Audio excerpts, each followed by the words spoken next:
son 2 horas para explicar de alguna manera teóricamente en un nosotros, que también intentaré explicar qué es eso de nosotros, cómo construimos la imagen de la alteridad, que serviría tanto para la diversidad, por ejemplo, de género, de opción sexual, diversidad funcional, etcétera, pero lo centro sobre todo en diversidad cultural, religiosa y de origen, ¿vale?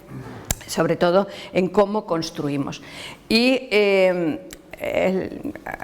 voy a hablar muy poco de esa alteridad, porque lo que me he dado cuenta a lo largo de los años es que, como dice aquella cosita, aquellos memes que te envían antes por Facebook y ahora por Twitter y tal, hay uno que dice: cuando Pedro habla de Juan, dice mucho más de Pedro que de Juan, ¿vale? Por lo tanto, para hablar de cómo construimos la idea de Juan, voy a hablar de Pedro, es decir, de nosotros, ¿vale? Porque al final lo que decimos sobre la alteridad dice mucho más de nosotros que de esa alteridad, ¿vale? Entonces, además también, si me da tiempo, espero que sí, porque 2 horas para explicar una cosa que yo equiparo, por ejemplo, con explicar el patriarcado en las sociedades, pues es explicar el racismo, la discriminación, etcétera, que somos una sociedad racista, y explicarlo en 2 horas, pues como que voy a ir un poquito apretada de tiempo, ¿vale? Pero en general mi sesión es como circular, quiero decir que empiezo y tiene como un final, y algunas cosas quizá no acaban de estar claras hasta llegar al final. Por lo tanto, si hay alguna cosa que no se entiende por el medio, obviamente podéis parar y preguntarme. Soy muy consciente de que a la velocidad que hablo y con tal, pararme a veces es como difícil. No, pues un momento, no pasa nada, me paro y la hablamos. Pero también creo que hay muchas cosas que quedan explicadas a lo largo de la sesión. Otra cosa que tengo que perdonar es que tengo un ataque de alergia, ya me he tomado un antihistamínico flash, pero todavía no ha hecho su efecto, así que estoy con la gotita. ¿Vale? O sea, entonces yo tengo la sensación de que como al final quedan bastantes cosas más claras que se pueden, pero bueno, si necesitáis pararme por en medio. Y yo primero suelo soltar así un rollo teórico y luego pongo un ejemplo, ¿vale? Por cuestiones de tiempo también quiero aclarar que lo que voy a hacer es caricaturas. Voy a hablar en blanco y negro, que es lo primero que yo critico, lo de hablar en blanco y negro, porque creo no que hay muchas tonalidades de gris, sino que hay muchos colores, ¿vale? Pero por una cuestión, digamos, de tiempo y de poder acabar el concepto, ya os digo que hablaré, pues eso, en blanco y negro, y vosotros ya os imagináis todas las tonalidades que puede haber por en medio, ¿no? Porque hago un poco como caricatura de las cosas para que se entiendan con una cierta velocidad, ¿vale? Bien, dicho esto, imaginaros que cuando acabe esta sesión nos vamos a tomar un café y nos vamos fuera, a tomarlo en una cafetería, ¿vale? Y en esa cafetería estamos ahí, conocemos a la señora de la cafetería, ¿vale? Y estamos allí sentados y está la señora apoyada en el mostrador hablando con una clienta, y pasa por fuera una señora que por su fisonomía y por su manera de vestir identificamos como de origen marroquí, acompañada de una muchacha, posiblemente su hija, adolescente, ¿vale? Que va con sus vaqueros y tal, y su hijab, su pañuelo, ¿vale? La señora, que está hablando de otra cosa con la clienta, las ve pasar y empieza una conversación nueva.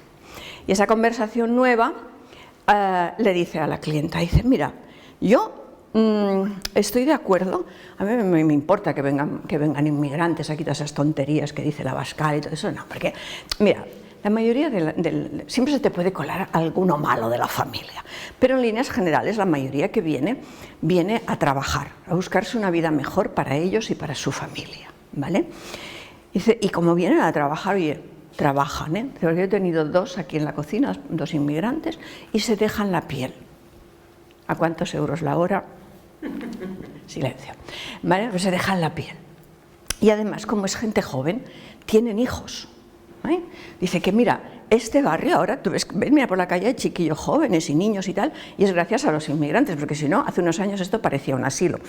Yo tengo 3 hijos, el menor, más pequeño, tiene 27 años y todavía no soy abuela. O sea que si algún día llegamos a cobrar una pensión, va a ser gracias a los inmigrantes que tienen hijos y tal. Vale. Que digamos que tal y como está la situación en este momento, yo firmaría, porque la mayoría de la población lo viera así, ¿vale? Pero no deja de ser peligroso verlo así, porque estamos hablando de unas personas que tienen todos sus derechos en tanto que seres humanos y estamos hablando de ellas en función de lo que aportan a nivel social o económico, ¿vale?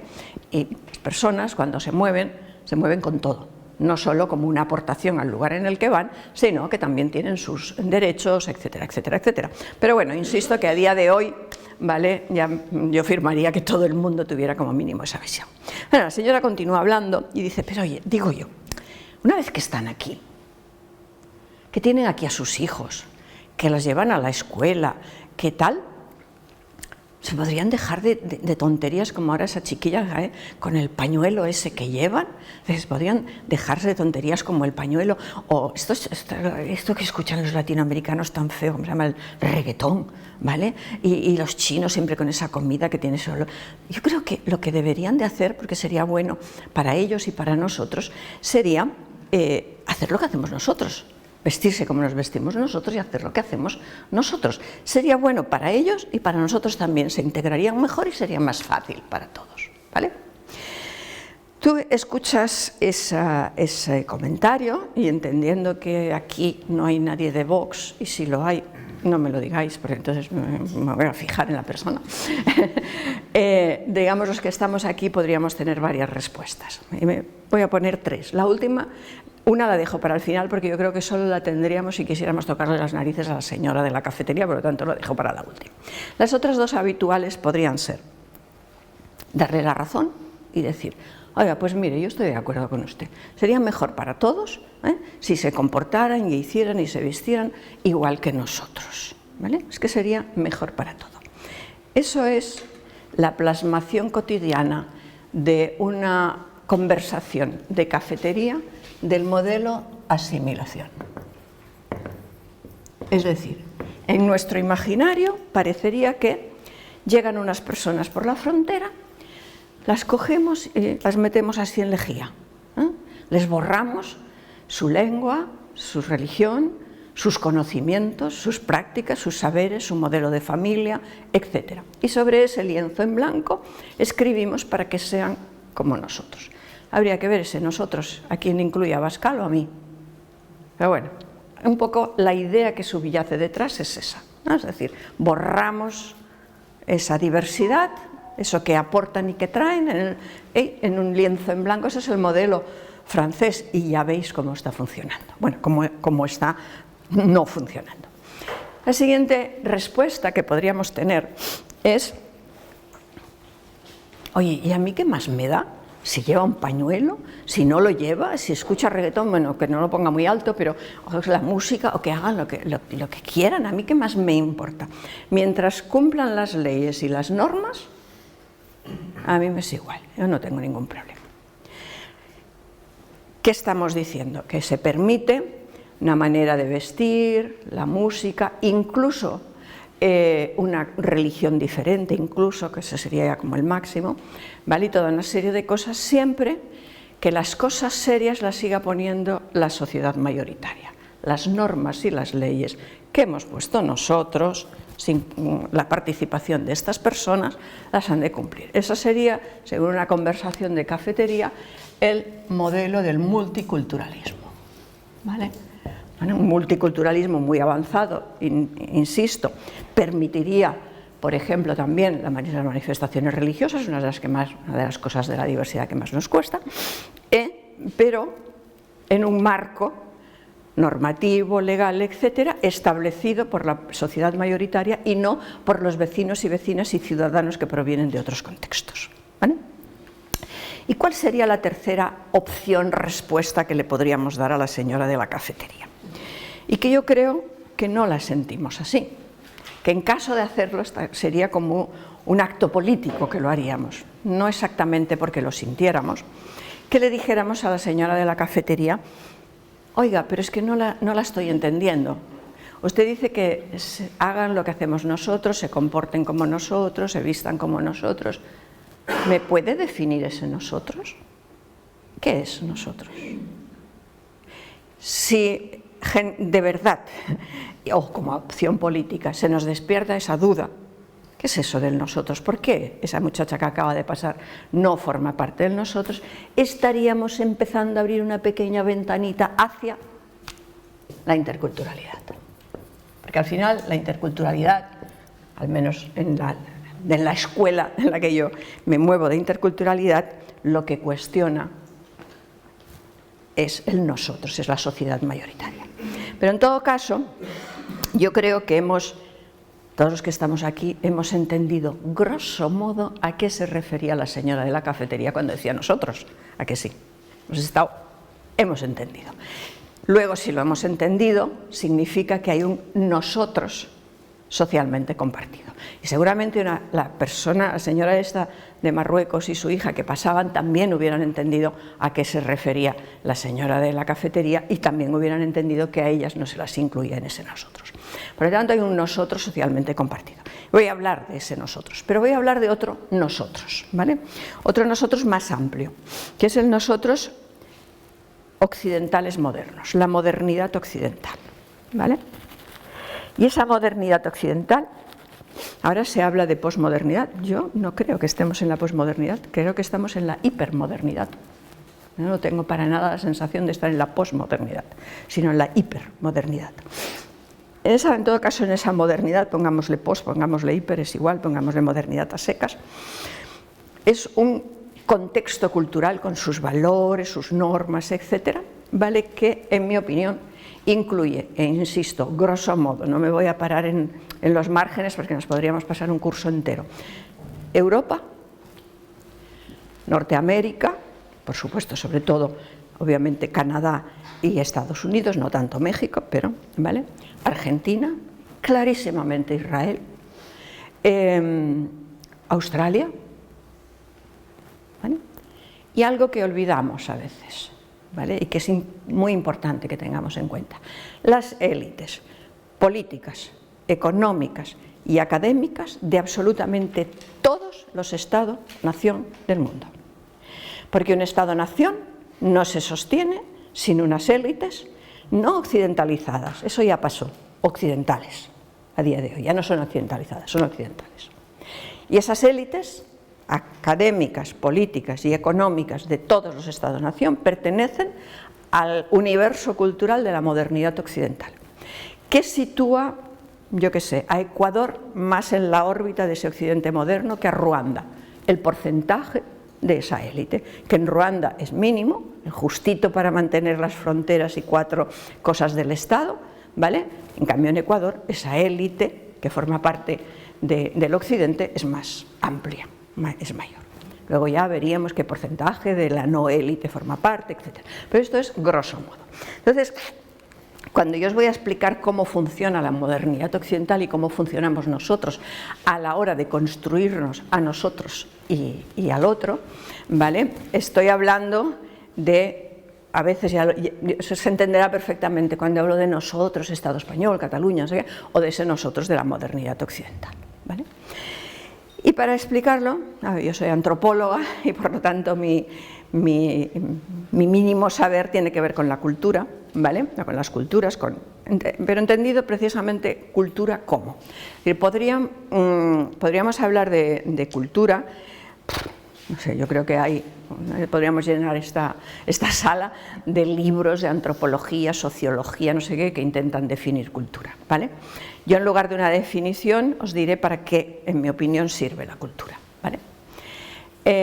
La cultura o el contexto cultural en el que nos socializamos nos da las herramientas para representarnos a nosotros mismos.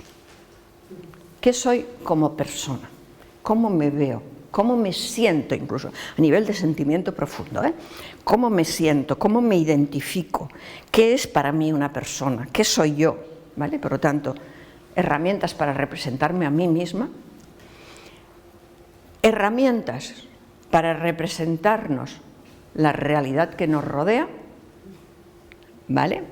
Por ejemplo, insisto que yo pongo ejemplos muy básicos, ¿no? Para que de ahí aplicarlo hasta lo máximo, ¿no? Imaginémonos que en esa misma cafetería Me quedo yo un rato más, vosotros venís para acá, ¿vale? Yo me quedo yo un rato más tomando un café y en la mesa de al lado hay una persona que también está allí tomándose algo, se levanta y se olvida el móvil encima de la mesa, ¿vale?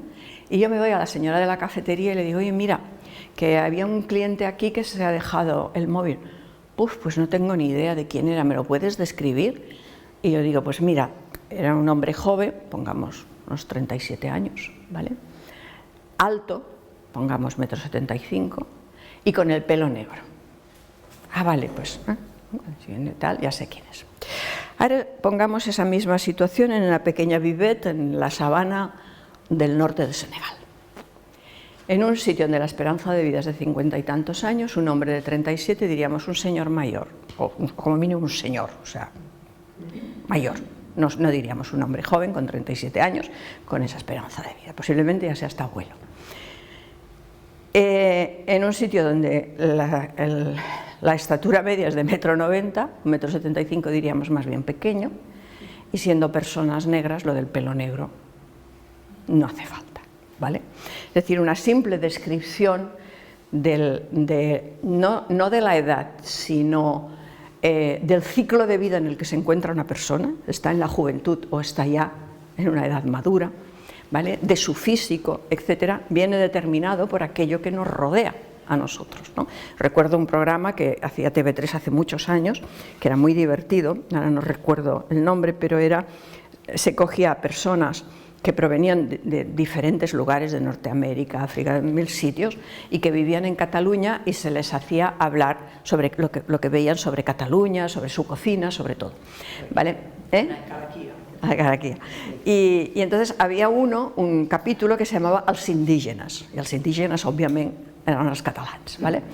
Y entonces salían una serie de personas diciendo qué opinaban de los catalanes. Recuerdo que hubo un revuelo porque una mujer brasileña dijo que a ella lo que le había sorprendido aquí es las bragas de abuela que llevamos las señoras. O sea, que esa ropa interior que llevamos aquí, ni su abuela, ¿no? Entonces que ella siempre que alguien venía de Brasil le pedía que le trajera ropa interior como corresponde, ¿no? Que aquí éramos unas... En fin. Vale. Pero luego, aparte de eso, era muy divertido porque había, y además los pusieron uno y luego el otro, había un hombre de Congo, que bueno, lo primero que dijo que le había sorprendido es que él pensaba que los blancos no éramos realmente blancos, sino rojos, ¿vale? Porque claro, venía el Congo belga, donde iban los belgas de vacaciones y en cuanto les tocaba el sol se ponían color tomate y él pensaba que los blancos éramos rojos y en cambio aquí éramos realmente más blancos, ¿no? De lo que él sospechaba. Pero aparte de eso, que lo que le había sorprendido es que qué bajitos todos éramos muy pequeños, ¿vale? Inmediatamente después salía una chica de Hong Kong, que además era muy expresiva, y decía, yo aquí mi primera sorpresa al llegar aquí, todos altos, todos muy grandes, todos altos, ¿vale? Lo que os decía, depende de desde dónde mire Pedro, ¿vale? Pues ve a Juan alto o bajo, ¿de acuerdo? Pues un poco eso, es decir, la cultura nos da herramientas para representarnos lo que nos rodea, pero cuando digo representarnos me refiero también a representarnos como positivos determinados valores, como positivos o como ni fu ni fa, o como incluso negativos los mismos, ¿vale? Nuestro contexto cultural, la cultura en la que somos socializados, nos da también herramientas para representarnos lo que es bueno, lo que es malo, lo que es adecuado, lo que no. Eso lo veréis, por ejemplo, si viajáis en las normas en la mesa. Yo que viajo mucho por África Occidental, que hay una diversidad cultural que solo el respeto a la diversidad puede explicar, porque tú tienes una etnia aquí que habla un idioma, que tiene una religión y que tiene unas costumbres, y justo en la casa de al lado gente que habla de otra etnia, que habla otra religión, que habla tal. Era un puñetero problema porque ibas a un lugar y allí lo adecuado era que comieras la primera. Hasta que tú no comías la primera, los demás no comían. Un bol común, ¿vale? En otros lugares, en cambio, para demostrarte que en la comida se podía comer, tenían que comer ellos primero. En un sitio te lo tenías que acabar todo, en el otro no te lo podías acabar todo porque eso significaba que hubieras comido más. Bueno, o sea, ¿vale? Es decir, el contexto nos da también eso, pero nos da algo que a veces nos resulta más difícil de entender como parte de la cultura, pero que obviamente también lo es. Cultura nos da también herramientas para representarnos aquello que creemos que nos rodea y como ser humano individual no tenemos la capacidad de conocer. Históricamente ese rol lo ha cumplido la religión. La religión explica a los seres humanos, ¿no? De dónde venimos, a dónde vamos, qué efecto tienen nuestras acciones, por qué estamos aquí, etcétera, etcétera, etcétera, etcétera, ¿vale? La religión lo explica de una manera, explica unas cosas u otras, pero es una herramienta para explicar aquello que no conocemos y que, como seres humanos que tenemos la curiosidad de saber más, queremos conocer.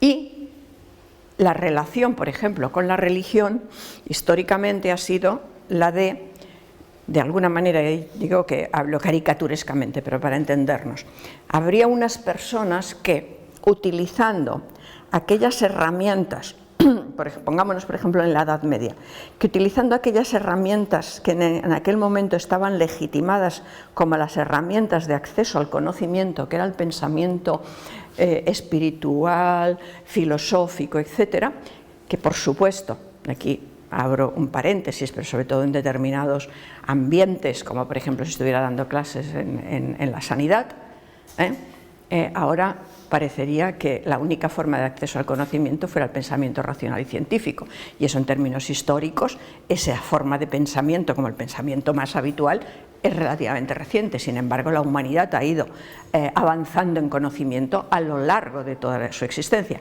Ergo, digamos, el pensamiento racional nos debería de llevar a comprender que ha habido otras formas de acceso al conocimiento que no son el pensamiento científico y racional, ¿vale? Bien, pues en esa otra forma de acceso al conocimiento más espiritual, más filosófica, había unas personas que, digamos, el grueso de la población les concedía la legitimidad o el reconocimiento de haber llegado más allá que el común de los mortales en ese conocimiento. Entonces, esas personas, que podían ser monjes, podían ser lo que fuera, ¿vale?, y en esa forma de conocimiento que tenían, decían un poco, ¿no?, o marcaban las pautas de cómo había que vivir correctamente, etcétera, etcétera, etcétera. Es exactamente, y la gente les seguía con fe, ¿vale? Es exactamente la misma relación que tenemos hoy con la ciencia. Es decir, se supone que en el uso del pensamiento racional y científico ciertas personas han llegado muy allá en ese conocimiento. Nosotros, la mayoría de nosotros, no hemos llegado ni lo podemos comprobar, pero los científicos nos hablan del Big Bang o de no sé qué cosas, o de los universos paralelos que hablan los físicos, de los universos paralelos. Ahora me dicen que quizás estoy aquí y al mismo tiempo estoy en otro lado, pero los dos se pueden cruzar y entonces hago un... ¿Vale? Bueno, en todo caso, hay toda una serie de teorías científicas que es muy curioso porque suelen ser sinceros y decir que es una teoría, pero al llegar al común de los mortales, como necesitamos cosas serias, acá apartamos lo de teoría y decimos, por ejemplo, que la teoría de evolutiva de Darwin no es una teoría, sino que es ciencia. No, no, no, ojo, él jamás dijo que eso era una teoría, ¿vale? Sin embargo, lo estamos incluso enseñando en las escuelas como real, cuando no es más que una teoría. En todo caso, ahora mismo tenemos una fe hacia esas personas que supuestamente han llegado mucho más allá en un tipo de conocimiento que el común de los mortales no manejamos, y lo que ellos nos dicen literalmente va a misa. Y eso lo podemos ver no en los grandes científicos, sino incluso cómo eso permeabiliza hacia lo que en términos de la ciencia sería el cura del pueblo, que es el médico del CAP, ¿no? Y que hace unos años, pues, aquí comíamos mucho aceite, nuestra dieta era malísima, teníamos incluso se intentó que cocináramos con mantequilla, como los franceses, no sé si lo recordáis, yo ya tengo una edad, pero de repente cambian y no, la dieta mediterránea es lo más bueno del mundo, ahora nos dicen que tenemos que comer 5 veces al día para comer pequeñas cantidades, ahora no, el ayuno intermitente es lo mejor para nuestra flor, y nosotros, ahora comemos 5 veces al día, ahora hacemos ayuno intermitente, nos duchamos cada día porque es bueno, ahora quizá porque tenemos un problema con el agua, nos dicen que es malo para la piel lucharse cada día, que con cada 2 o 3 días es suficiente, y así, y nosotros con toda la fe del mundo les vamos siguiendo. Y no lo digo negativamente ni hacia la religión, ni hacia la ciencia, ni hacia los que siguen o seguimos una cosa u otra, ¿vale?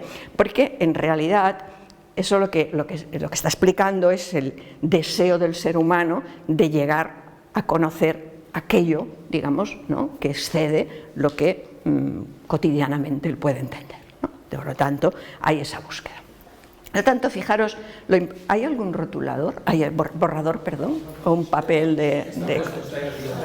¡Ay, no lo veía! Gracias. Vale.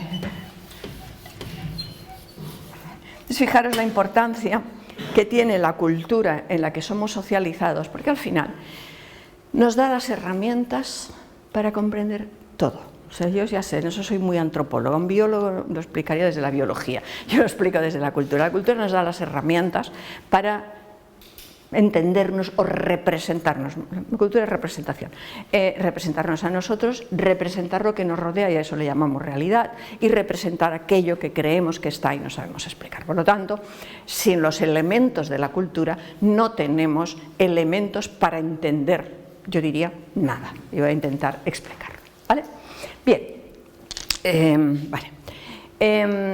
decidme cosas que creéis que forman parte de una cultura, de cualquier cultura, porque el esquema de funcionamiento de una cultura sirve lo mismo para la modernidad occidental, que habéis visto que ya es prácticamente universal, al menos a ciertos niveles, para explicar la cultura del más pequeño grupo étnico aislado en el Amazonas, si es que queda alguno, ¿vale? Es decir, la manera de funcionar, el esquema, los elementos que la componen, serviría para cualquiera de ellas, ¿vale? Decidme cosas que creéis que puedan o que forman parte de una cultura. Educación. La lengua. La lengua, sí. A ver, perdón.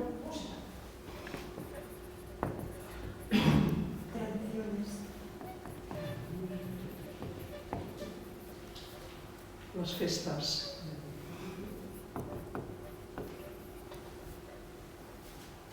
Los valores, la verdad. La religión. La relació entre les persones. Pongo en general sociales para que sea amplio. O, digamos, familiars. Porque, no, bueno, pongamos aparte a la familia, vamos a ponerla aparte porque tiene mucha importancia. La estructura familiar, perdón. Al menjar.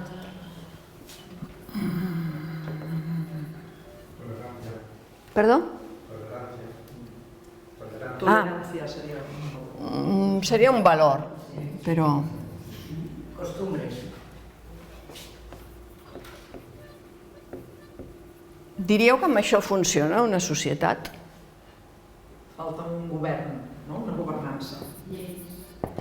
Política, leyes, Diners. economia... Una cosa més? Concepte de salut, malaltia, perdó. I la relació amb la natura, és a dir, el tema de l'agricultura o d'ús de la terra, sí, el tema ambiental. La idea de l'amor.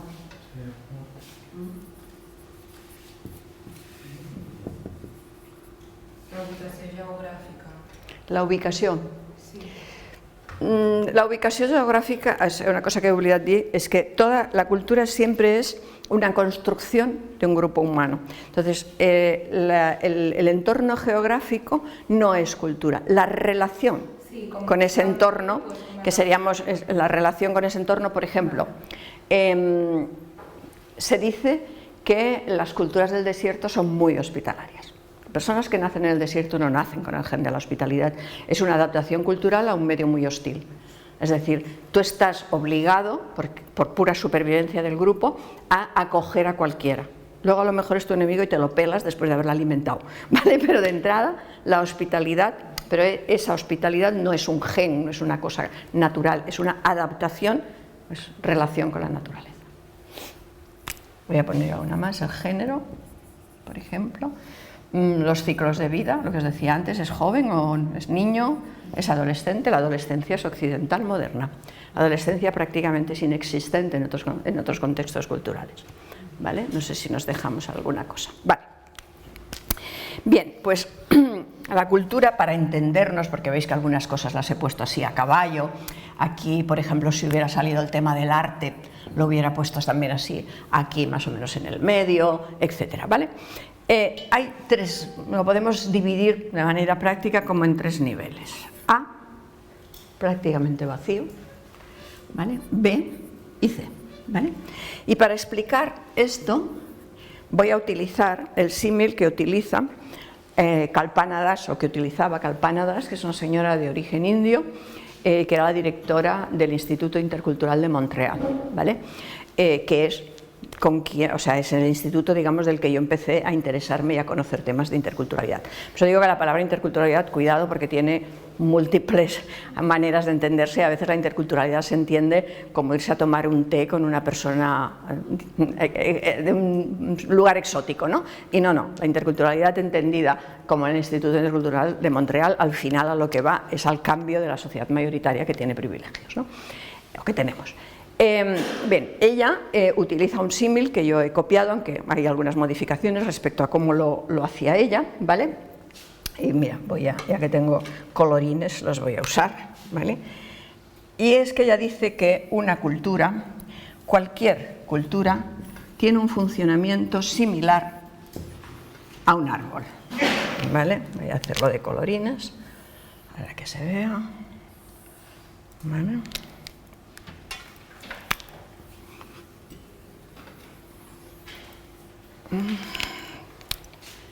A, B y C. El Instituto Intercultural de Montreal yo creo que es muy interesante, primero porque Quebec, Montreal, tendría un cierto paralelismo con Cataluña, Barcelona, por ejemplo, ¿no? Más que ir a buscar temas de interculturalidad en Francia, que para nada se pueden aplicar aquí, porque es un contexto completamente diferente. Pero es que además en el Instituto Intercultural de Montreal había dos personas que tenían una gran importancia, una bastante más mayor que la otra, y que eran personas catalanas.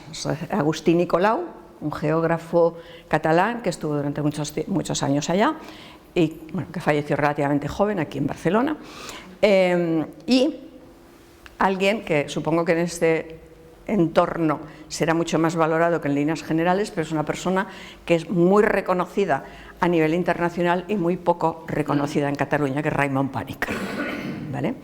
Y que a mí me sorprende cómo en un momento, digamos, como de reafirmación de una identidad catalana, alguien tan importante como Panikkar no es reivindicado, ¿vale? Con el reconocimiento que tiene a nivel internacional como el gran pensador del diálogo intercultural e interreligioso.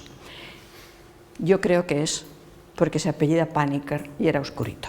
Por lo tanto, cuesta reivindicarlo como catalán, a pesar de que nació en Cataluña, escribía en catalán y pasó hasta sus últimos días en Tavertet, ¿vale? En todo caso, Raimon Panikkar trabajaba o colaboraba habitualmente en este instituto. Bien, entonces, ¿qué tenemos?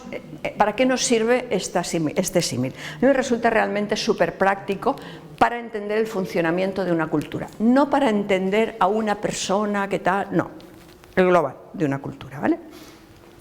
Por ejemplo, similitudes. El árbol es un ser vivo, permanentemente en cambio.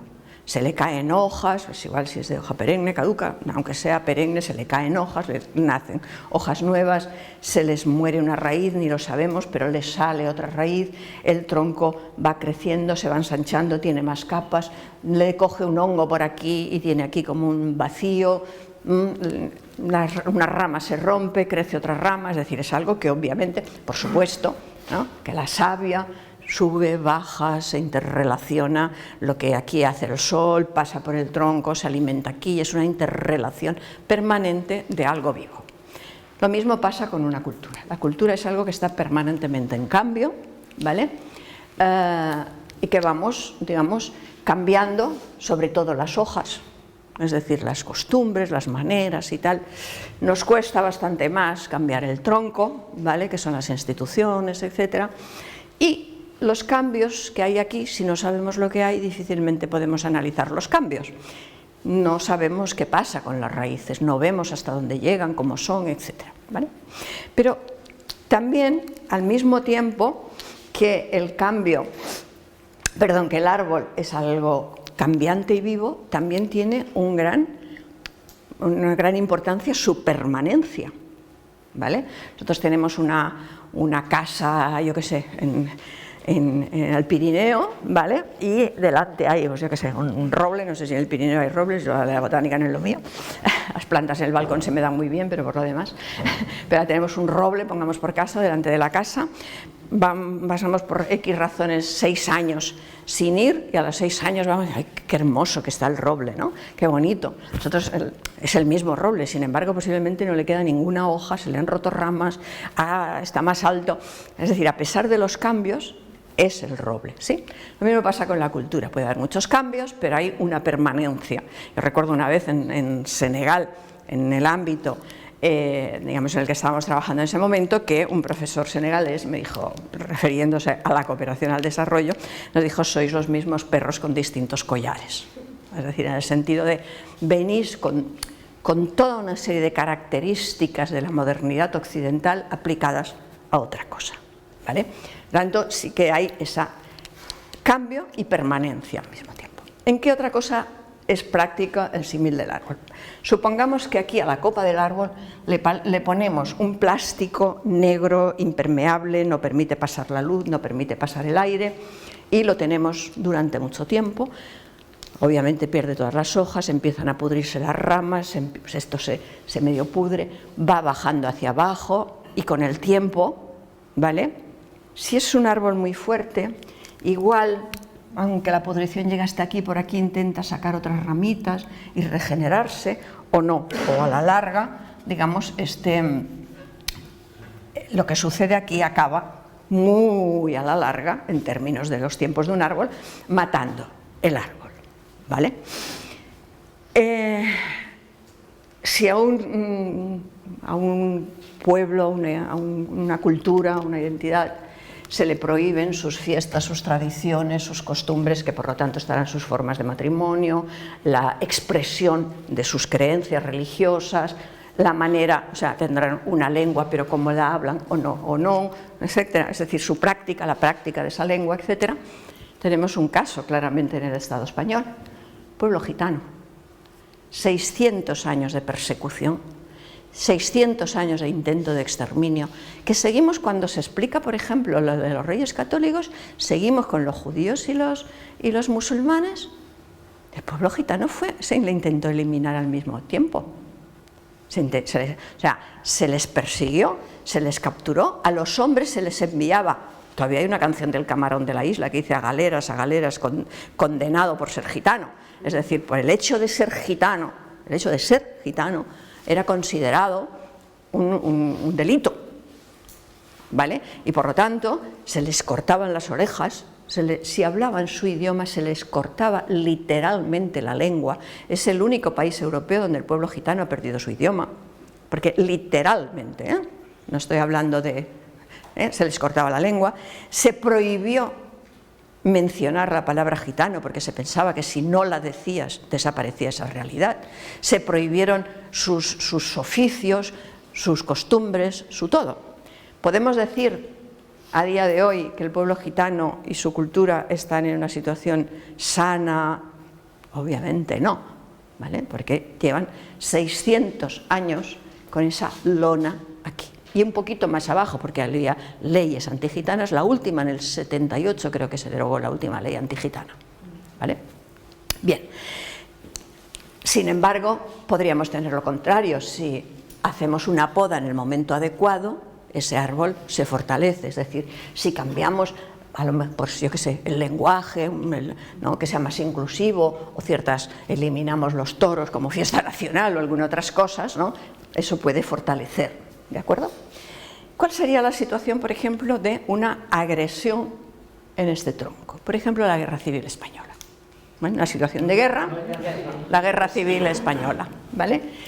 El sistema educativo se va al carajo, yo creo que incluso se habla de manera un poquito diferente, los valores varían en una situación de guerra, la gente se relaciona con la religión o con mayor intensidad o al contrario, se separa porque no puedo creer en un Dios que permite esto. Las relaciones sociales obviamente cambian, las familias se desestructuran, bla, bla, bla, el sistema político obviamente, etcétera, etcétera, etcétera, ¿vale? Tanto ese corte, digamos que sería, por ejemplo, una guerra civil. Si después de esa guerra pasan los años, otra cosa sería que fuera una situación permanente de guerra, como es Afganistán, ¿vale? Afganistán ahora mismo tiene lo que podría llamar una cultura de guerra, porque ya las personas que están en Afganistán ya han nacido en una situación de guerra que no acaba, bueno, ahora no lo vamos a analizar, pero tenemos ahí una fuerte responsabilidad, en todo caso, pero cuando es un simple pan, tajo, y luego un tiempo después, más o menos, ese árbol se le vuelve a dejar crecer, aunque sea con 40 años metiendo el dedito en la llaga, pero bueno, más o menos, y digamos, se crea, digamos, el árbol crece, vuelve a tener ramas, hojas, seguramente se queda más chaparrito porque claro, perdió la mitad, ¿no? Y por lo tanto no llega a alcanzar a los países del norte, por ejemplo, que no han tenido esa situación. Bueno, pero más o menos el árbol vuelve, ¿vale? Tenemos otras fiestas, otras tal, tenemos un sistema político diferente, el modelo de familia ha cambiado, etcétera, etcétera, etcétera. Pero ahora mismo estamos de nuevo en las dos Españas de la preguerra civil. Además, incluso geográficamente bastante igualmente distribuidas entonces. Es decir, cambio, permanencia. ¿Vale? ¿Sí? Si a un árbol se le cortan las raíces, el árbol muere. Ahí no hay. ¿Cuál sería esa situación? Un genocidio. Un genocidio en el que se arrasara completamente con esa cultura. Poniéndolo en términos de un árbol, si aquí en Barcelona arrancan un plátano porque está enfermo, no sé qué, no sé cuántos, lo cortan, lo quitan, le quitan muchas raíces y tal, y se lo llevan y plantan otro árbol, pero ha quedado un trocito de tronco, 4 raíces por aquí, vemos que durante un tiempo salen unas hojitas de aquel plátano intentando sobrevivir. Normalmente al poner otro plátano no sobrevive y ya está, pero mientras queda algo, queda un poquito alguien que habla la lengua, alguien que tal, pero a la larga desaparece. Por lo tanto, aunque todo es importante, lo más importante de un árbol y por lo tanto de una cultura son las raíces. Y de eso vamos a hablar, de eso que nos ha quedado en blanco, casi. Ya he metido una patita de la relación con la naturaleza y con todo, que sería un poco la cosmovisión, ¿no?, de un pueblo, tendría relación con esto, lo de la muerte y la vida lo explicaré más después.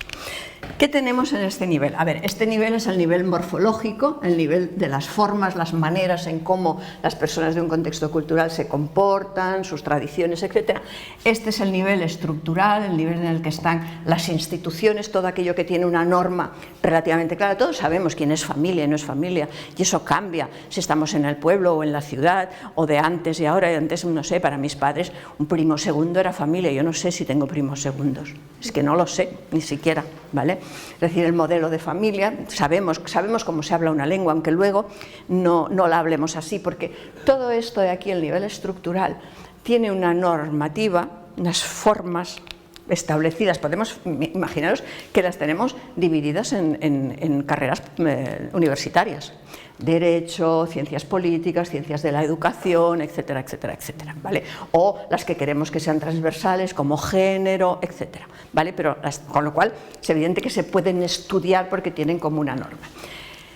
Todo lo que hay aquí, si es excesivamente laxo o excesivamente rígido, significa que ese elemento en concreto, si ya es excesivamente laxo todo, esa cultura está desapareciendo.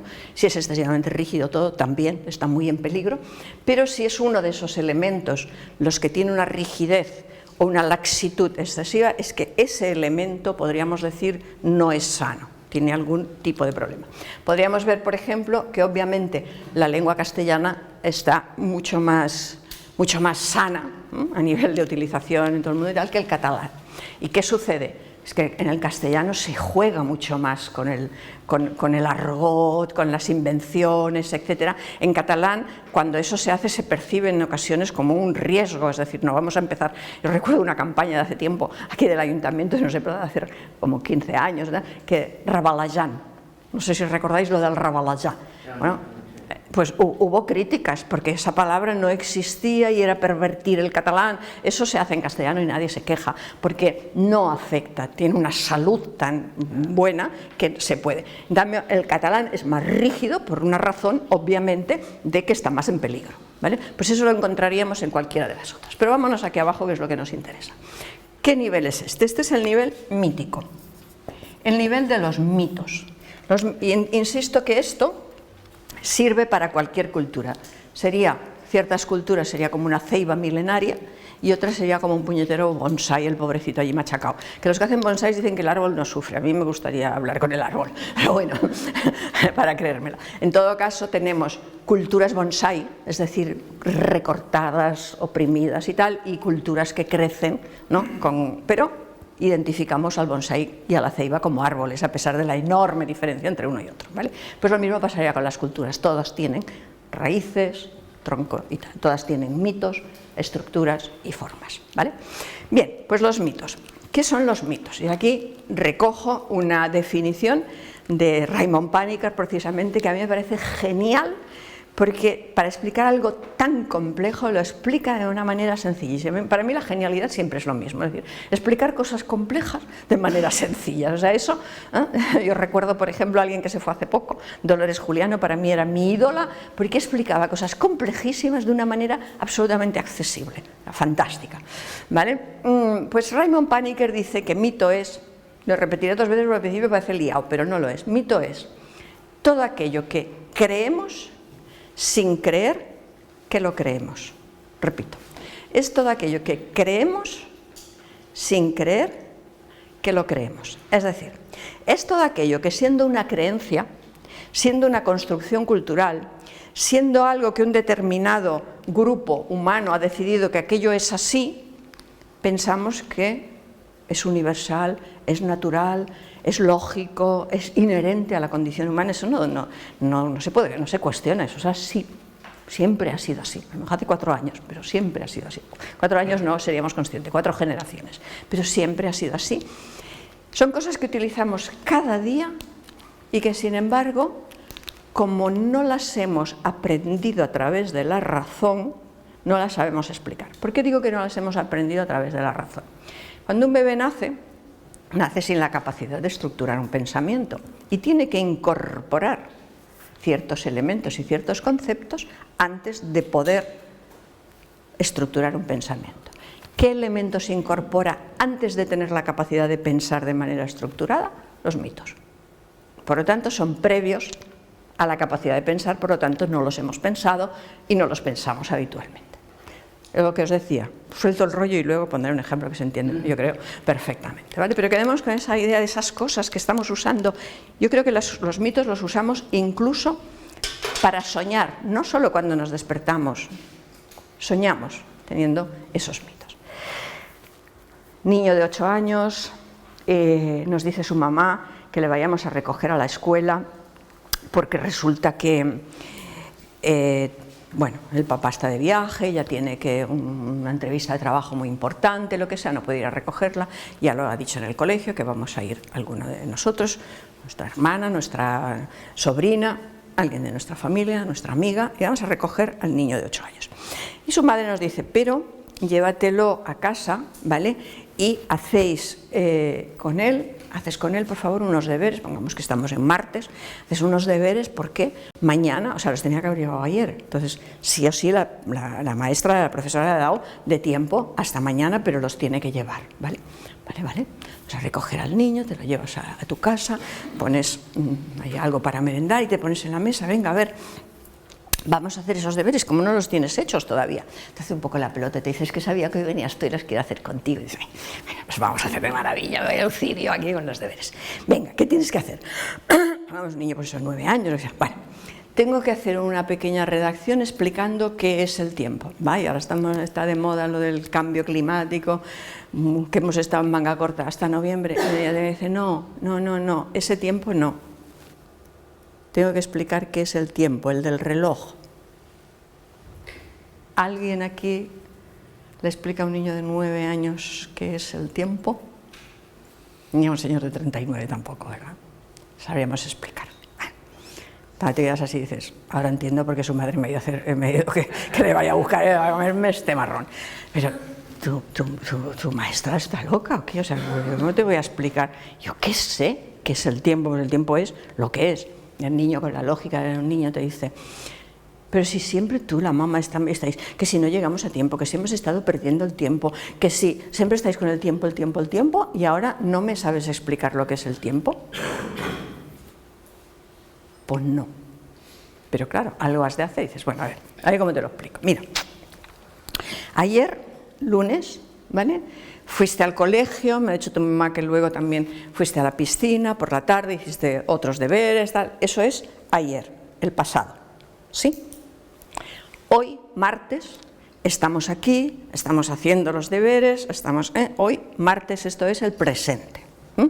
Mañana tienes que ir al colegio, llevar lo que hagamos hoy de deberes, ¿vale? Y por la tarde creo que tienes que ir al dentista porque no sé qué, tus dientes y tal. Eso es mañana, eso es lo que tienes que hacer, pero como es el futuro y todavía no ha llegado, pues no sabemos si lo vas a hacer o no, ¿vale? Pero bueno, eso que pasa desde ayer, hoy, mañana, es decir, pasado, presente, futuro, eso que pasa es el tiempo. No le estamos diciendo que es el tiempo, le estamos diciendo características que la modernidad occidental, porque no es universal, ni lógico, ni inherente a la condición humana, es un mito, características que la modernidad occidental le adjudica a la noción tiempo. La primera característica más importante, el tiempo pasa. Si yo que gesticulo cuando estoy hablando y tal le hubiera dicho pasado, presente y futuro, hubiera sonado un poco raro. En cambio, verdad que si hago así, el tiempo pasa. ¿Y cómo pasa? De manera lineal. También se hubiera dicho ayer lunes, hoy martes, mañana miércoles, eso hubiera sonado rarísimo. En cambio, hago así porque en nuestro imaginario, porque la cultura es imaginario, lo pongo en negro y así se entiende que va aquí abajo, ¿vale? En nuestro imaginario, el tiempo transcurre así. Transcurre de manera lineal. Le adjudicamos muchísimas características a la noción tiempo. Otra, por ejemplo, sería que el tiempo transcurre siempre a la misma velocidad. ¿Se os hace igual de largo el lunes y el martes que el sábado y el domingo? Pues os juro que tiene 48 horas igual, palabrita. Nuestra experiencia vivida contradice la idea de que el tiempo pase siempre a la misma velocidad. Nuestra experiencia nos dice que eso no es así. El lunes y el martes se nos pasa un suspiro, el sábado y el domingo, y el lunes y el martes se nos hace largo. A la misma velocidad para todos. Yo ya hace un rato que miro el reloj y cuando he visto que ya ha pasado una hora, me ha cogido de todo. 2 horas a mí no me llegan ni para un suspiro. Y a ti, Yolanda, pues 2 horas, me han parecido 5, ¿vale? Es decir, las mismas 2 horas, yo las vivo, a mí me pasa el tiempo a una velocidad y a ti a otra. Es decir, nuestra experiencia vivida contradice la idea de que el tiempo pasa a la misma velocidad para todos. ¿Alguno de vosotros o alguna ha estado en África Negra? ¿Diríais que el tiempo allí pasa a la misma velocidad que aquí? No. Es un no rotundo. No.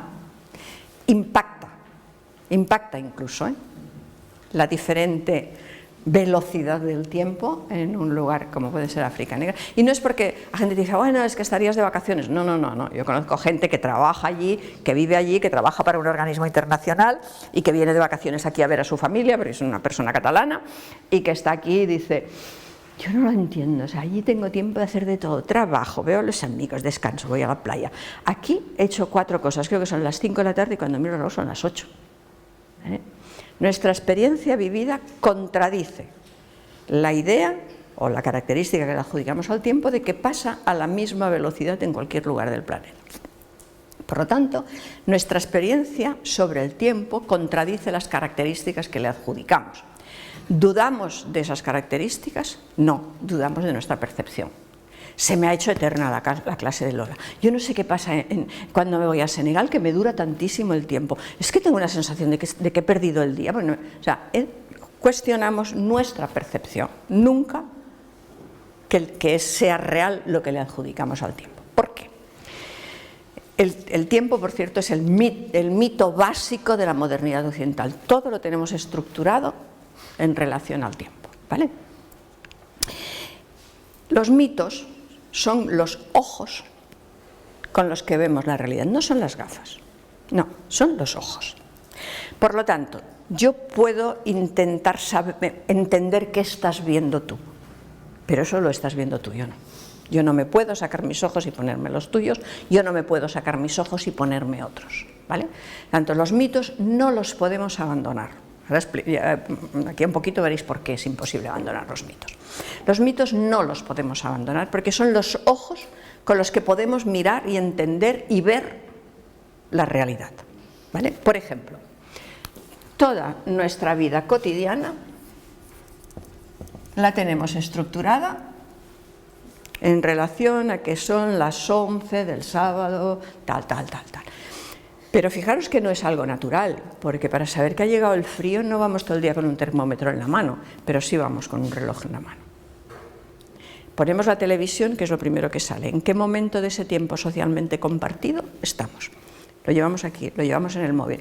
Nos dicen que atrasemos el reloj 1 hora y todo el mundo atrasa la hora. Es decir, vamos perfectamente marcados, ¿vale? Para explicarnos siempre en qué momento de ese tiempo que hemos construido estamos. Si fuera natural como tener frío o calor, no saldría una voz que te dice a partir de mañana poneros un jersey de más, pero sí nos dicen retrasar 1 hora, por lo tanto es obvio que no es algo natural. Pero por lo tanto es algo totalmente compartido. ¿Qué pequeño porcentaje de nuestro contexto cultural no comparte esa idea de tiempo? Pues alguien, un gran pope de la religión ciencia, Einstein. Einstein dice, yo no sé decirlo como él, ¿no? Pero Einstein dice que el tiempo no transcurre, digamos, sino que el tiempo es una coordenada estable, pero que el tiempo no pasa, sino que es una coordenada, podríamos decir, nos la podríamos imaginar como el espacio, por ejemplo, ¿vale? Que nos imaginamos un espacio estable donde nosotros nos movemos. Einstein. Es muy curioso porque, por ejemplo, en sociedades africanas la manera de entender el tiempo es la de Einstein. Muchas sociedades africanas, que el tiempo no pasa, el tiempo está. Bueno, o grandes filósofos que después de darle muchas vueltas al asunto concluyen que el tiempo no pasa de manera sino en espiral, de manera lineal, sino en espiral, en circular, lo que sea. Pero si no son estos grandes pensadores que de todos modos para pensar utilizan la noción del tiempo que tenemos todos, ¿vale? Pero que lo cuestionan. Si una persona pierde la noción del tiempo, es decir, las características que le adjudicamos al tiempo, es porque tiene un problema neurológico o psiquiátrico grave. Pongo un ejemplo. Mi madre, antes de fallecer, estuvo unos 7-8 años con Alzheimer, ¿vale? Y la primera manifestación de su Alzheimer fue un día que me llamó a la 1 del mediodía, con una ansiedad y muy nerviosa, muy ansiosa, y llama por teléfono y dice: ¡ay, nena! Ya sabéis, somos nenas hasta siempre. ¡Ay, nena! Desde que me han cambiado el orden de las horas, y después de las 12 no va la 1, y después de la 1 no van las 2, yo no sé qué tengo que hacer. Estoy muy nerviosa porque hace mucho que nos hemos levantado y no sé qué tengo que hacer.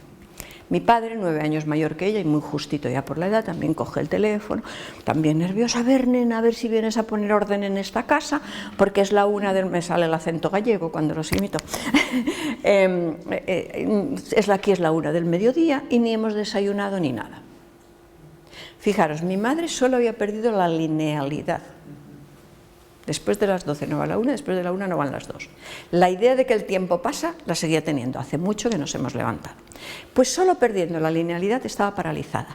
Ni siquiera sus necesidades fisiológicas, que seguro que tenía hambre, mi madre es una señora que comía bien, ¿vale? A la 1 del mediodía sin haber comido nada, seguro que tenía hambre, pero no comía porque tenía toda su vida cotidiana organizada en función de esas características que le adjudicamos a la noción tiempo. Y había perdido la linealidad. Si tenéis la mala suerte de tener personas en vuestro entorno que tienen Alzheimer, veréis cómo el progreso de la enfermedad se va viendo en cómo la persona va perdiendo las cuestiones relativas al tiempo. Se acuerda de lo de hace 50 años y no de lo de hace 50 minutos, confunde pasado con presente. En el caso de mi madre, confundía a mi hermana con su mejor amiga de la juventud. Un día, cuando todavía no habíamos aprendido a manejarnos, luego ya estas cosas no nos pasaban, pero al principio, porque fue muy de repente, un día nos preguntó por su madre y nosotros dijimos: mamá, si murió hace 40 años o más.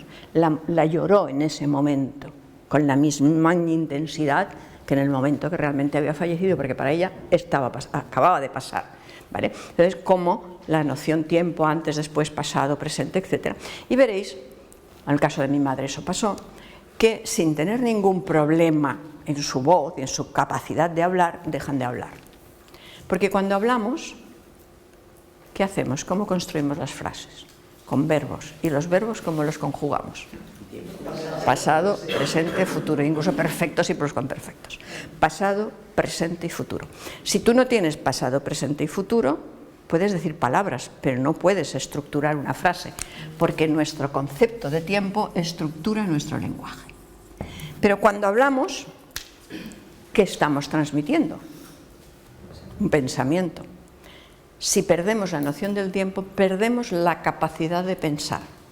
Por lo tanto, si perdemos un mito tan básico como el tiempo, perdemos los ojos para entender la realidad. A mí me sorprendió mucho, siempre, una de las cosas que a mí me gusta hacer estas cosas es que siempre aprendo algo. Y hace poco hacíamos una sesión muy parecida a esta, trabajamos bastante en la entidad en la que estoy, en el ámbito sanitario, hacíamos una sesión en el Parc Taulí para los profesionales que llevan niños con discapacidad. Y hubo un par de personas que empezaron así como a hablar entre ellos, no como muy así, muy agitados, pero es que acabamos, se me pone un poco la piel de gallina, es que nos acabamos de dar cuenta de que tenemos un par de niños de espectro autista bastante importante, que una de sus manifestaciones es que no se sitúan en el tiempo. Es decir, tienen un problema con el manejo del tiempo. Y nosotros pensábamos siempre en un problema neurológico, y puede ser un problema, digamos, de interiorización en un determinado momento de su crecimiento de los mitos. Es muy diferente el abordaje. Es muy diferente el abordaje. O al menos tener en cuenta ambas cosas, ¿vale? Y es posible que en otra noción tiempo no fueran autistas. O se manejaran mucho mejor, porque manejan ellos otra concepción de tiempo. Porque obviamente hay otra concepción del tiempo. Por ejemplo, insisto, las culturas africanas, muchas culturas africanas, el tiempo sería ese tiempo que nos explica Einstein, y que es ese tiempo que no transcurre, sino que está. Si el tiempo está, muy rápido, es que se me está comiendo el tiempo literalmente. Si ese tiempo está y no hay pasado, presente y futuro, ¿dónde están mis, fijaros cómo les llamo, antepasados? En a tomar por saco en la noción tiempo, mis tatarabuelos. ¿Dónde están? Para mí han desaparecido. Ya no están. La persona creyente, que cree de verdad con mucha firmeza en el más allá, que cada vez eso, incluso en personas creyentes, se va diluyendo. Bueno, puede imaginarlo en otro lugar. Pero sin recurrir a cuestiones religiosas ni nada, si tú perteneces a una cultura cuyo mito tiempo es diferente al nuestro y el tiempo no pasa, ese que yo llamo antepasado, ¿dónde está? En otro lugar del tiempo, coincidente con que yo estoy en este lugar del tiempo, que es lo que llamamos la realidad visible en la que estoy ahora. Yo estoy aquí, en este tiempo, y esas personas están en otro lugar, pero coincidente conmigo. Entonces, por eso se piensa, por ejemplo, que hay alguna posibilidad en personas muy concretas de conectar con ese otro elemento de la realidad. Es que además es muy curioso, porque las sociedades africanas nos muestran, cuando analizamos cosas como esta, cómo luego nuestros grandes científicos se acercan a eso. Por ejemplo, la noción de tiempo es la de Einstein, podríamos decir, pero es que eso que estamos hablando son los universos paralelos de los que empiezan a hablar hoy los grandes físicos. Universos paralelos. Es de lo que ahora nuestra ciencia más avanzada está empezando a hablar, ¿vale? Pero en todo caso, lo que es fundamental es que ellos se representan a las personas así. Pero para llegar a ese otro lugar del tiempo, no es que tú te mueres aquí y automáticamente apareces allá, sino que se ha de hacer alguna ceremonia para llegar a ese lugar, que yo diría que es cómo históricamente la humanidad se ha representado el tiempo, porque que encontramos en las tumbas egipcias, mayas y demás, elementos para el viaje hacia otro lugar. Si por lo tanto cuando tú te vas aquí, de aquí a través de una ceremonia, vas a otro lugar, el concepto de muerte y vida varía. Porque lo único que haces es seguir viviendo en otro lugar. ¿Vale? Obviamente es un drama tremendo que un joven muera mucho antes de lo que le corresponde, porque eso sí, aquí hay que estar el máximo tiempo que uno pueda. Eso es universal, si no nos dejaríamos comer por el primer lobo que se nos acercara. No, cuidado, tenemos que estar aquí. Por lo tanto, si alguien joven senegalés muere joven, es un drama. Pero bueno, es muy drama, pero se hace su ceremonia correspondiente, islámica o del tipo que sea, y se entiende que aunque se ha ido muy pronto, está en otro lugar. Si ese joven muere ahogado en el Mediterráneo, alguien que podría vivir, digamos, en la eternidad, que sería el concepto de tiempo nuestro, pero que podría seguir viviendo, muere definitivamente. Por lo tanto, es un nivel de muerte, podríamos decir, o de no vida, muy diferente en unas condiciones y en otras. Eso explica, por ejemplo, por qué algunas personas de África Negra, yo cuando empecé a trabajar en esto, hace más de 30 años, ¿no? El personal sanitario de Mataró y de por allí había cosas que no entendían, y una de ellas que les llamaba mucho la atención es que se encontraba una persona de África Occidental que tenía una enfermedad crónica que aquí se hubiera podido, digamos, mantener en buenas condiciones, pues 10, 12 años o lo que fuera, porque era grave, pero en cuanto le decían eso y que al final sí que realmente viviría poco tiempo, se marchaba a su país de origen y a lo mejor vivía solo 2 o 3 años. Y no se entendía que pudiéndose quedar aquí y alargar la vida. ¿Qué estaba haciendo esa persona? Alargar la vida. Entendida como que después de la muerte física aquí, con las ceremonias adecuadas, tu vida continúa. Y aquí no tenía la garantía de que esas ceremonias de paso a otro lugar se dieran. ¿Vale? Bueno. No he entendido la diferencia, el concepto de fondo que decías entre quien muere joven en el Senegal y quien muere en el mar. El que muere joven en el Senegal se le hace la ceremonia necesaria para que continúe viviendo. Es la ceremonia. Okay. Y esa ceremonia permite que esa persona siga viviendo. Okay. La otra no. Entendí. Així la diferència és si tens o no el cadàver. Perquè, clar, es pot fer també una Sí, cerimònia... però també s'ha de saber que ha mort, i les persones que desapareixen al Mediterrani no se sap que han mort. Pensa que hi ha gent que travessa i triga 3 anys a posar-se en contacte amb la família. És més difícil, sempre es considera que és més difícil. La presència del cos és important, el tractament del cos és important. Podríem, a lo millor mínimament, fer alguna coseta, però clar, si no saps en quin moment ni on ni tal, simplement aquella persona ha desaparegut. La diferència entre el mort i el desaparegut, també aquí hi hauria una diferència. Vale, entonces, fijaros cómo la noción tiempo... Sí. ¿Qué? Perdón.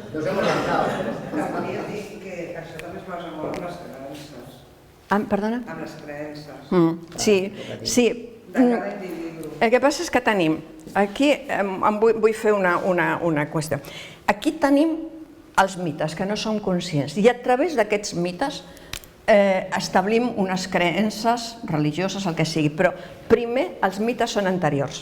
És a dir, aquesta noció de que hi ha un altre lloc on continues visquent no és religiosa, és la representació, és la teva cosmovisió, la teva representació del món. Llavors, amb això li poses unes creences religioses i unes pràctiques religioses, però el mite és anterior a les creences i a la religió. És en base a aquests mites que es construeix una religió, unes creences, unes pràctiques, unes cerimònies.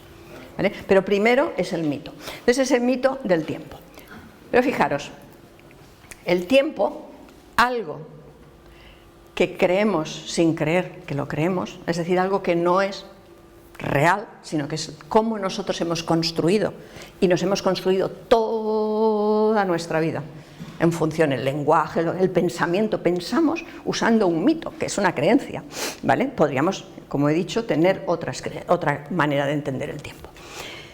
Estructura todo eso, pero estructura también que este mito del tiempo, digamos, es muy profundo, pero tenemos otros mitos que son más superficiales, ¿vale? Entonces tenemos un mito que en nuestro imaginario transcurre paralelamente al transcurrir del tiempo. Como es un mito menos arraigado, más superficial, le concedemos a ese mito que a veces se puede frenar, no siempre transcurre a la misma velocidad, a veces puede tener incluso pequeños retrocesos, pero eso no modifica, solo matiza cuestiones relativas a este mito. ¿Y cuál es este mito? El mito del progreso.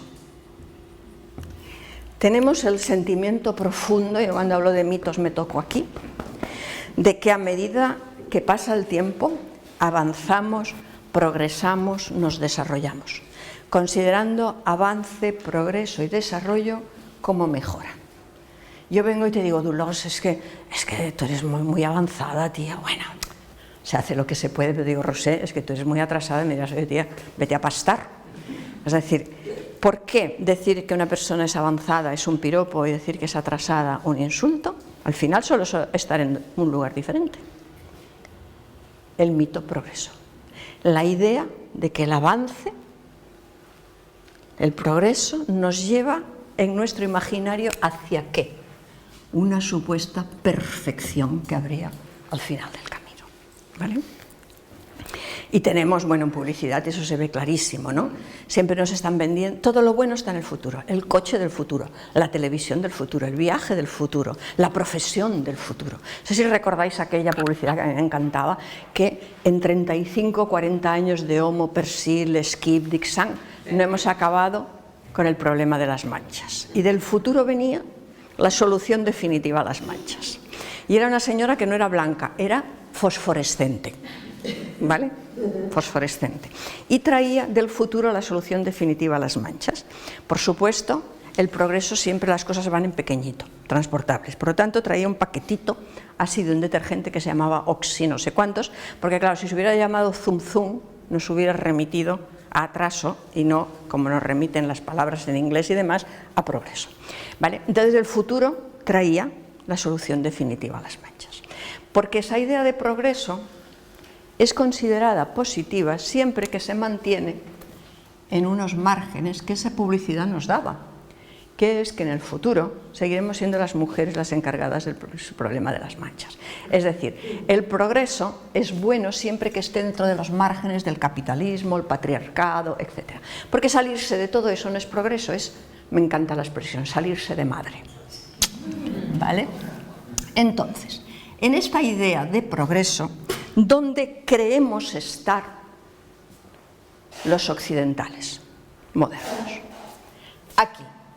No hemos llegado a la perfección, pero creemos que somos los que estamos más cerca. En todo, hasta en aquello que nos va mal de narices, creemos que estamos mejor. Por ejemplo, a nosotras nos están matando. Sin embargo, nos vamos a cualquier otro lugar del mundo o a cualquier comunidad migrada a hacer proyectos con perspectiva de género, dando por sentado que nosotras, las que nos están matando, nuestras relaciones de género son más equitativas que las de cualquier otra. Yo, en fin, esos somos nosotros. ¿Quiénes tenemos aquí? Atrasados. Los atrasados en nuestro imaginario serían sobre todo países de Centro y Suramérica. Están por el buen camino, algún tropiezo como tener algún presidente indígena y tal, pequeños tropiezos, vueltas atrás, pero están en el buen camino. ¿Y qué necesitan? Pues un poco de dinamismo económico, unas cuantas, por ejemplo, inversiones de empresas españolas, de Unión Fenosa y de bancos y de no sé cuántos para imprimirles más dinamismo económico y que salgan de ese atraso. Una ayuda económica. Subdesarrollados. Los subdesarrollados en nuestro imaginario son sobre todo los países de África Negra y obviamente Haití, que también son negros. ¿Vale? En esa idea de los subdesarrollados, de alguna manera el diagnóstico sobre ellos, sobre el por qué están en ese subdesarrollo, estaría aquí. Es decir, no tienen educación. Aquí es donde más se nos nota lo que se llama el etnocentrismo. No tienen educación.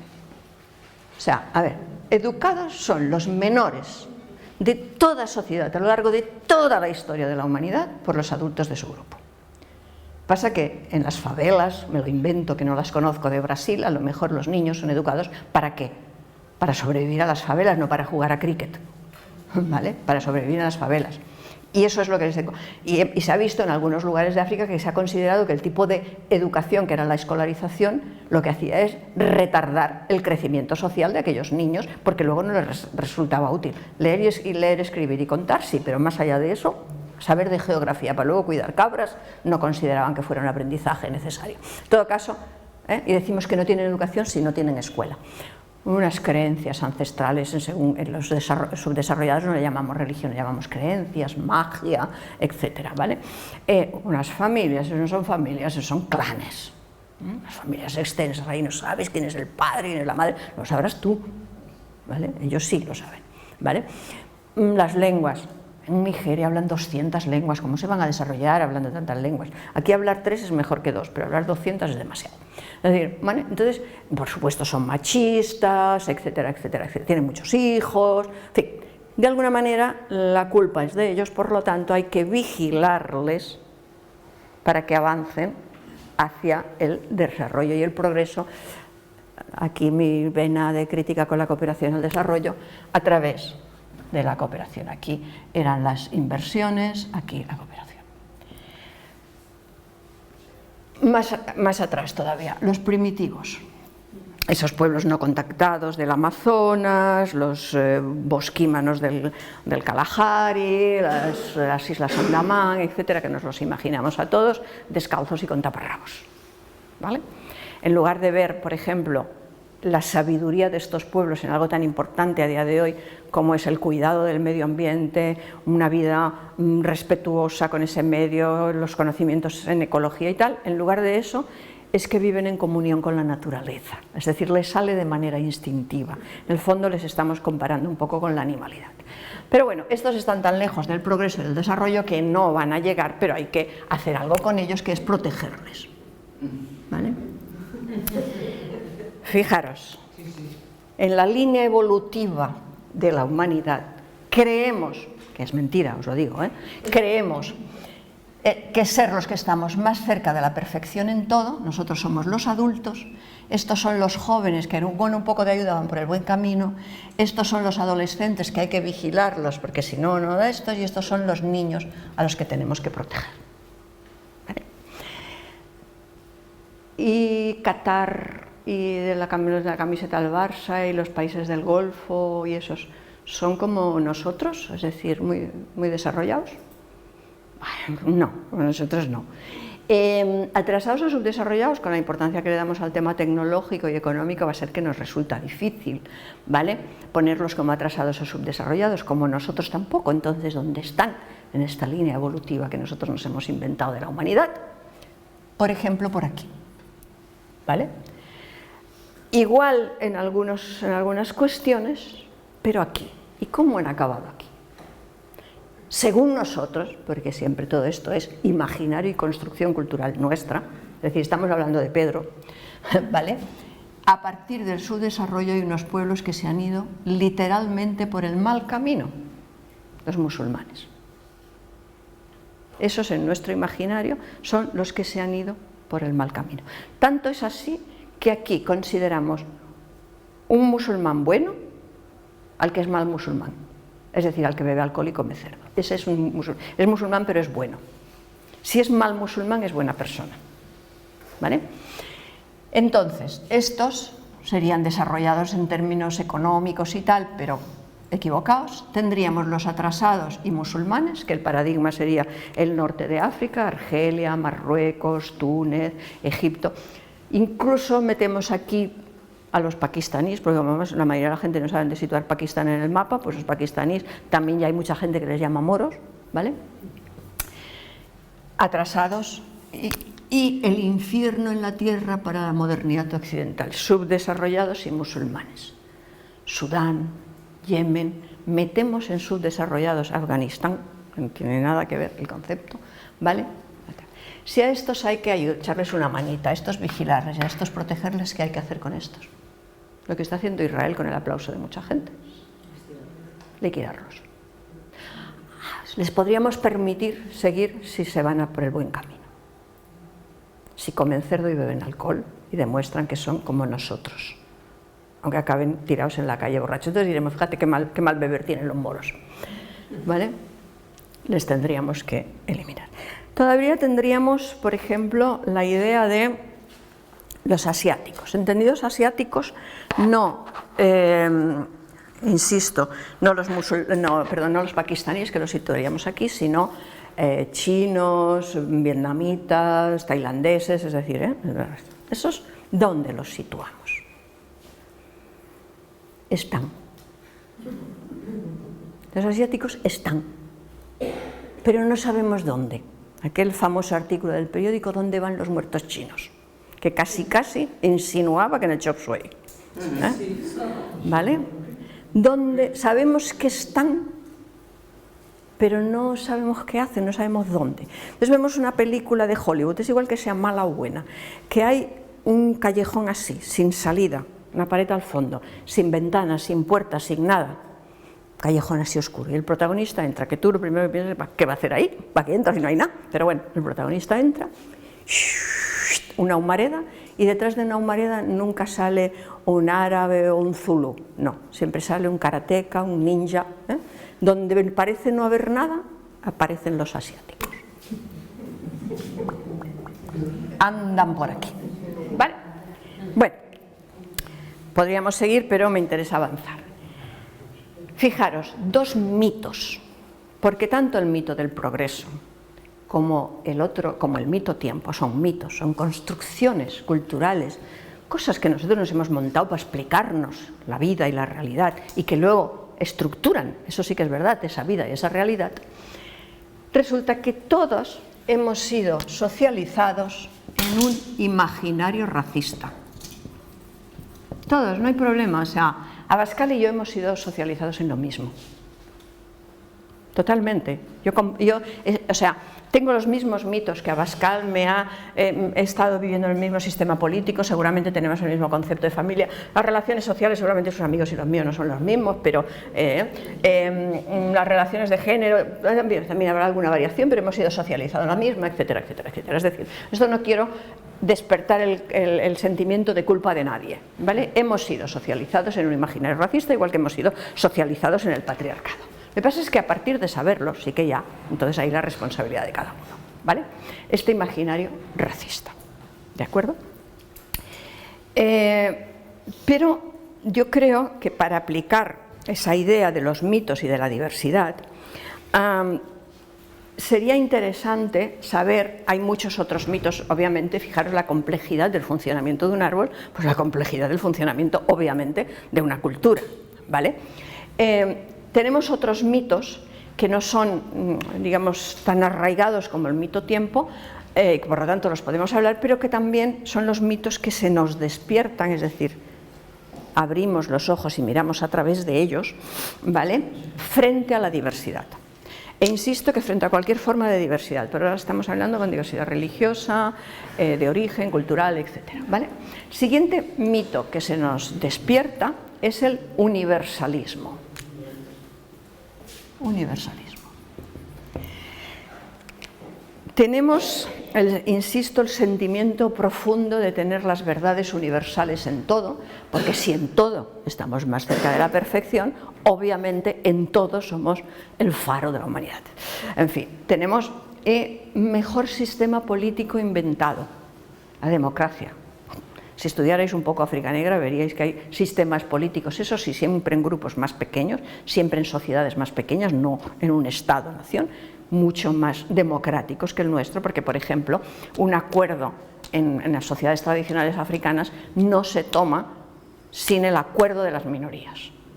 No es una votación y el que tenga más, sino que hasta que no hay un acuerdo en el que todo el mundo obtiene algo. Lo que acaba de hacer Pedro Sánchez se parece bastante a eso, es decir, metemos un poquito de acuerdo todos, ¿vale?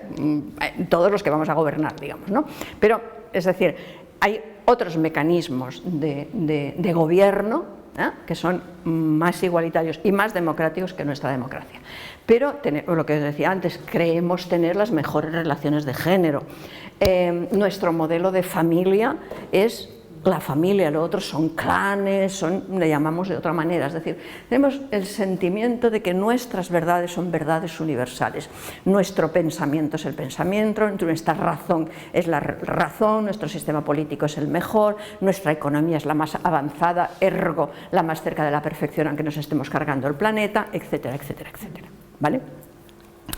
Pero universalizamos no solo, por ejemplo, nuestras creencias religiosas, nuestro modelo de familia, sino cosas también que estarían, digamos, en el nivel morfológico.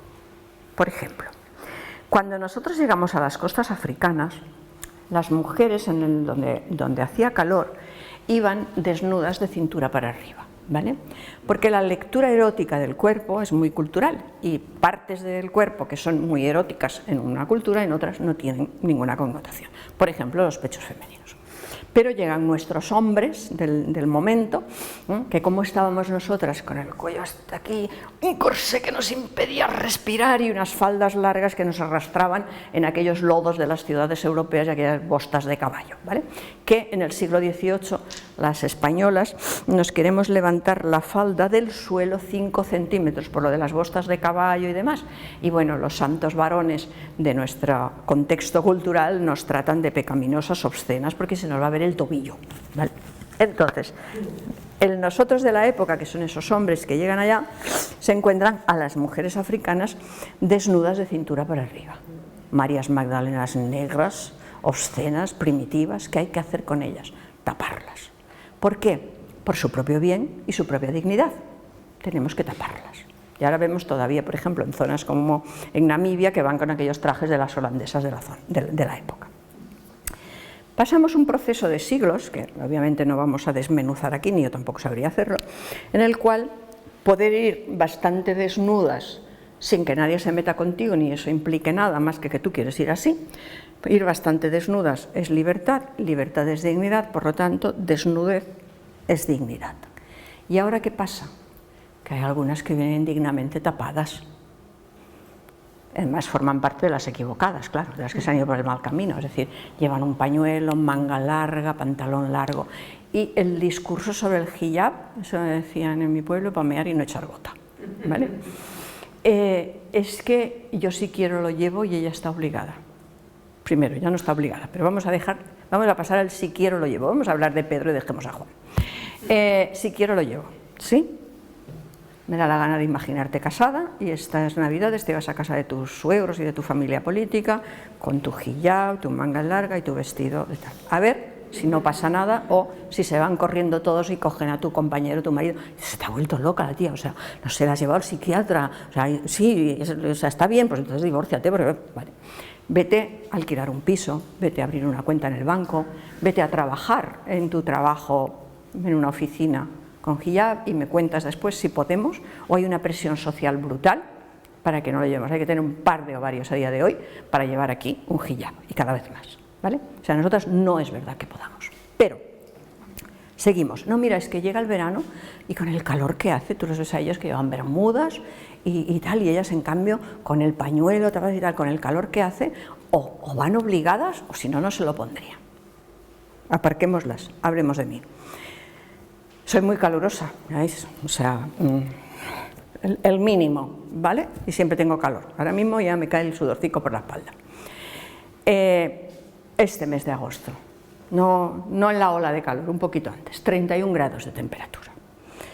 En mi casa, con las persianas cerradas, porque como hace tanto calor, voy desnuda y como me ven los vecinos de enfrente, si me ven desnuda voy a tener un problema. Bueno, las persianitas bajadas y voy desnuda.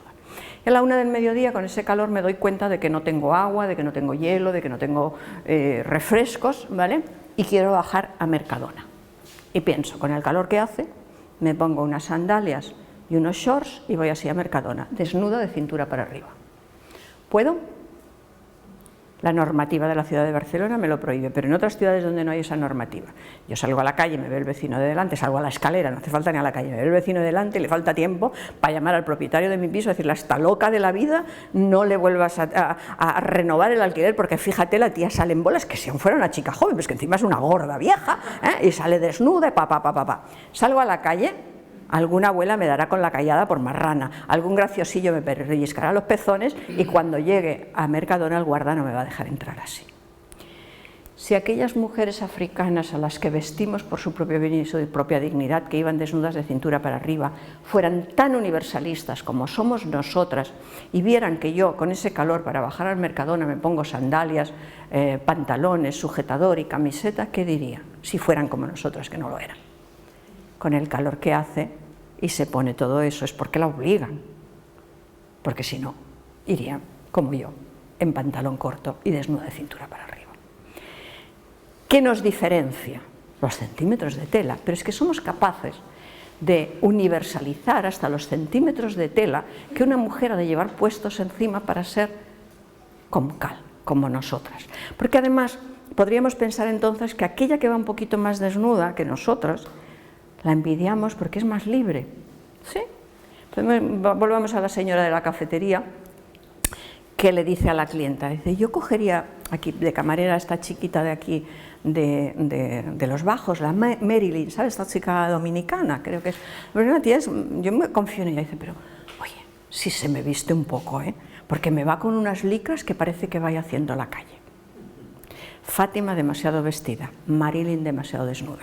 ¿Cómo nos quedamos las modernas occidentales contentas? Además ahí las mujeres, quitándole el pañuelo a Fátima y poniéndose en la cadera a Marilyn, ¿no? Para que lleve los centímetros de tela que una mujer ha de llevar puestos encima para ser como una mujer como nosotras. El día que a nosotras se nos ocurra que hay que llevar burka, pobre de la que enseña la nariz. ¿No?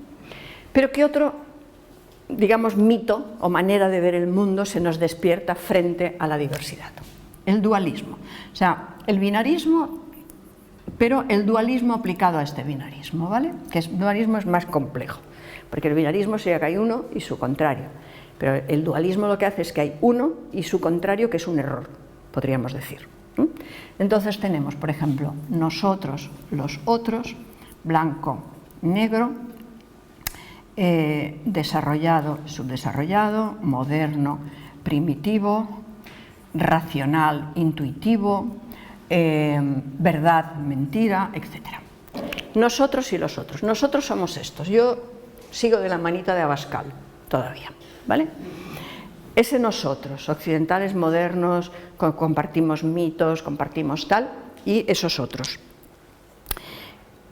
¿Qué tienen en común? Un adolescente dominicano, una ama de casa senegalesa y un abuelo pakistaní que viven en Barcelona. ¿Por qué son los otros? Pues en nosotros y en los otros de la cafetería que hemos dicho antes. ¿Qué tienen en común? Ni religión, ni continente de nacimiento, ni nada. ¿Qué tienen en común para ser los otros?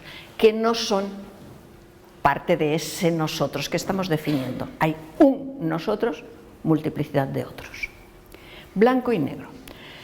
Porque hay un consenso prácticamente absoluto al respecto de que Barack Obama es negro. Tú ves a su padre africano, negro, y su madre blanca, y diría que pocos hijos están tan en el justo centro de color, a la misma distancia del negro de su padre que del blanco de su madre. ¿Qué le convierte en negro en lugar de en blanco? Que hay un blanco, claro que se matiza un poquito, no es el mismo blanco en España que en Noruega, pero hay blanco y tonalidades de negros, ¿vale? Desde el negro Beyoncé al negro carbón. Blanco, multiplicidad de negros. Modelos desarrollados, nosotros. Modelos de subdesarrollo, muchos. ¿Qué tienen en común? Que no tienen el modelo de desarrollo que Truman definió. Todo el que no tiene este modelo de desarrollo es subdesarrollado o atrasado. Modernidad, la nuestra. Primitivismos, miles. La razón, intuiciones varias, maneras, todas las otras maneras de entender el mundo no son racionales, la nuestra sí. La que más gracia me hace, la verdad tiene una cara, la mentira muchas. Sin darnos cuenta, porque estamos en el nivel mítico, sin haber pasado por aquí, abrimos los ojos, miramos la diversidad y la situamos en el lugar equivocado de la realidad. La diversidad es una alteración de la norma, la diversidad es algo que no es como hay que ser, que es como somos nosotros, blancos, desarrollados, modernos, patriarcales, etcétera, etcétera, etcétera. Aquí podríamos poner, por ejemplo, que se puede ser hombre heterosexual o mujer gay, transexual, etcétera. La diversidad en el lado equivocado y lo que es bueno, patriarcado. ¿Vale? Esta diversidad es algo a gestionar, es algo a corregir, es algo a controlar, es algo a integrar, ¿no? Porque no lo vemos como parte de una realidad. ¿Vale?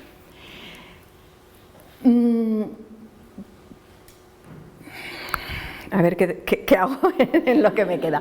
A ver, explicar dos conceptos, para poner alternativas de cómo, de otras maneras, se pueden ver las cosas, ¿no? Nosotros ponemos la perfección allí y una línea. Los occidentales, o sea, es de aplicación universal nuestra mentalidad, porque somos más simples, como decía un amigo mío, que el mecanismo de un chupete. O sea, todo es lineal, todo lo nuestro es 1 más 1, 2 y todo, pocas complejidades, las mínimas. Entonces eso, claro, es de aplicación universal. Esta manera de entender la perfección y la línea hacia la perfección choca con la manera más habitual en otros universos culturales, que sería que aquí está la humanidad y por aquí está la perfección. ¿Qué implica? Que en la medida en que tú te acercas a la perfección, por ejemplo, material, te alejas de la perfección del cuidado del medio ambiente. En la medida en que te acercas a la perfección en los derechos y las libertades individuales, te alejas de los derechos comunitarios. Y que lo que hacemos todas las sociedades y todas las culturas a lo largo de la historia es movernos en función del momento histórico, de miles de cuestiones que nos llevan hacia decidir que ahora mismo, pues un individualismo que estamos intentando volver atrás con experimentos comunitarios y tal, cuando ya prácticamente eso lo hemos perdido, pero estamos intentando volver ni que sea aquí, ¿vale? Entonces ahora estamos aquí. Entonces ahora criticamos el individualismo, pero muy poquito, con la boca pequeña, ¿vale? Es decir, nos andamos moviendo, ¿vale? Por lo tanto, estar aquí o estar aquí no es ni mejor ni peor, es estar en otro lugar. Estar aquí o estar aquí no es mejor ni peor, es estar en otro lugar. Y aquí nos estamos cargando el planeta y aquí obviamente están desapareciendo, pues porque no tienen las herramientas para vivir en este mundo, ¿no?, que hemos creado los otros, ¿no? Es decir, que no hay verdades universales, no hay cuestiones universales. Si hiciéramos un diseño, por ejemplo, una lista de los 300 valores, me pongo 300 por poner algo, ¿vale?, de la humanidad, aquí, ¿vale?, pongamos que tenemos 300, pongamos 200, venga, y tenemos la cultura 1 y la cultura 2. De esos 200, todas las culturas seleccionan un número importante de esos valores y los clasifican, más o menos, en función, ¿vale?, de su historia, en fin, de sus prácticas, etcétera, etcétera, etcétera, ¿vale? Y tenemos esta cultura número 1, por ejemplo, que de esos 200 pues tiene los 5 primeros o los 8 primeros son el 120, el 77, el 43, el 111, el 192, el 85, el 43. Ay no, que este ya lo había puesto, pero el 48, por poner 3, 6 y el 50. Venga, tiene estos, ¿vale? Que esos 10 están bastante presentes en todo ese contexto cultural, pero se intercambian en el orden, esos, los que son bastante compartidos entre todos, casi todos, pero se cambian en orden en función de la ideología política, de la clase social, del género, etcétera, ¿vale? Pero hay como unos valores que defienden las leyes, que defienden la costumbre, que defienden el sistema educativo, ¿no?, con movimientos internos dentro de esos más importantes, pero están ahí, ¿vale? La otra cultura tiene otros 8 que son, pues ya que sé, el 50, el 84, el 103, el 98, el 200, el 72, el, no sé, lo que sea, el 135 y el 120, ¿vale? No son ni mejores ni peores, son aquellos adecuados a su contexto cultural, a su proceso histórico, que van variando con el tiempo, que también no están siempre en este orden, dependiendo de clase, etcétera, etcétera, etcétera. Supongamos que esto es una sociedad muy comunitaria y este valor es la cohesión comunitaria, ¿vale? Y los derechos individuales, la libertad individual. Porque los dos en el mismo juntos darían lugar a una sociedad un poco esquizofrénica, porque son contradictorios, ¿vale? En esta sociedad, por ejemplo, que somos nosotros, este que estaba aquí abajo, pasa aquí y no es que el tema comunitario no nos importe, pero mucho más abajo, ¿vale? Por lo tanto, eso me lleva a concluir que no hay culturas ni buenas ni malas, ni mejores ni peores, ni tampoco universales. Hay culturas diferentes. Toda cultura tiene bien resueltos determinados elementos de la vida de los seres humanos y tiene otros que están mal resueltos. Y La modernidad occidental, yo diría que de los que tiene peor resueltos es el tema de la diversidad, precisamente. Es el tema de la diversidad. Es decir, la naturalidad, por ejemplo, con que en África Negra, en un país, se hablan 200 lenguas, mirad la que tenemos liada aquí, por unas poquitas.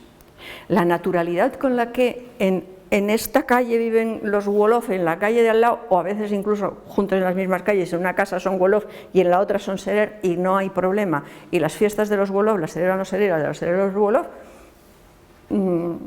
aquí ni de coña. O sea, fijaros es que además este es un momento donde se ve muy claramente la que tenemos liada por un mínimo de diversidad, ¿vale? También es verdad que cuando más fuerte es el Estado, más ataca las diversidades, y cuanto más débil es el Estado, más se permite la presencia de la diversidad, ¿vale? Porque, insisto, todo está interrelacionado. Pero en todo caso, allí donde la modernidad no ha llegado, en líneas generales, la diversidad suele estar, digamos, presente de una manera mucho más natural, mucho más sana, con mucha más, sin ese cuestionamiento dualista que tenemos nosotros. Pero os voy a poner un par de ejemplos más de otros mitos, ¿vale? Para que lo tengamos en cuenta. Sí. Sí. Sí. Tendremos en el nivel mítico, ya he dicho, tenemos el concepto, no el tiempo, sino la noción del tiempo, las características del tiempo, el espacio. Por ejemplo, os hago una pregunta. Imaginaros por un momento el espacio sideral, el espacio con mayúsculas. Imaginároslo. ¿Os lo estáis imaginando? ¿Qué parte de ese espacio conocéis? Cero, tantísimos millones de cero, que podríamos decir cero. Sin embargo, os lo habéis representado. ¿Recordáis que os decía que la cultura nos da herramientas para representarnos aquello que creemos que nos rodea y no tenemos la capacidad de conocer? ¿Os podéis representar el no espacio? No es una limitación de la mente humana, es una limitación cultural. No lo hemos interiorizado, los mitos no nos los enseñan, primero los absorbemos y luego aprendemos. No, sí. Pero hay cosas que no nos enseñan, que sí que podemos llegar a aprender. ¿Por qué esto no es imposible? Porque esto no nos lo han enseñado, esto lo hemos incorporado y absorbido para empezar a tener la capacidad de aprender y de pensar. Es previo a la enseñanza y al pensamiento. Si tú no tienes incorporada la noción tiempo, la noción espacio, toda una serie de nociones que son los mitos, mínimamente incorporados, porque no se incorporan los primeros 6 meses de vida, pero sí que se empiezan a incorporar en cuanto naces, si no incorporas esos mitos, no tienes elementos para el pensamiento ni para el aprendizaje. Vale, pero entonces eso quiere decir que el mito es tan fuerte que me evitaría cambiar de pensamiento. No, porque mira, el mito es la herramienta. Y tú suponte que yo, por ejemplo, mi contexto cultural me da como herramienta unas maderas, un martillo, unos clavos y una sierra, ¿sí? Y tengo conmigo un perrito, ¿vale? Yo cojo esas maderas, las corto y con los clavos y el martillo, tac, tac, tac, tac, tac, tac, tac, le hago una casetita al perro, ¿sí? Misma cultura, mismas herramientas. Cojo los clavos, cojo el martillo, se los clavo al perro en la cabeza, lo mato y le hago una caja mortuoria con las sierras y la madera. Herramientas las mismas. Abascal y yo tenemos las mismas herramientas. Quiero creer que tenemos conceptos diferentes de vida y de tal. Es decir, lo que yo no podré hacer, por ejemplo, en otro contexto cultural un poquito diferente, ¿vale?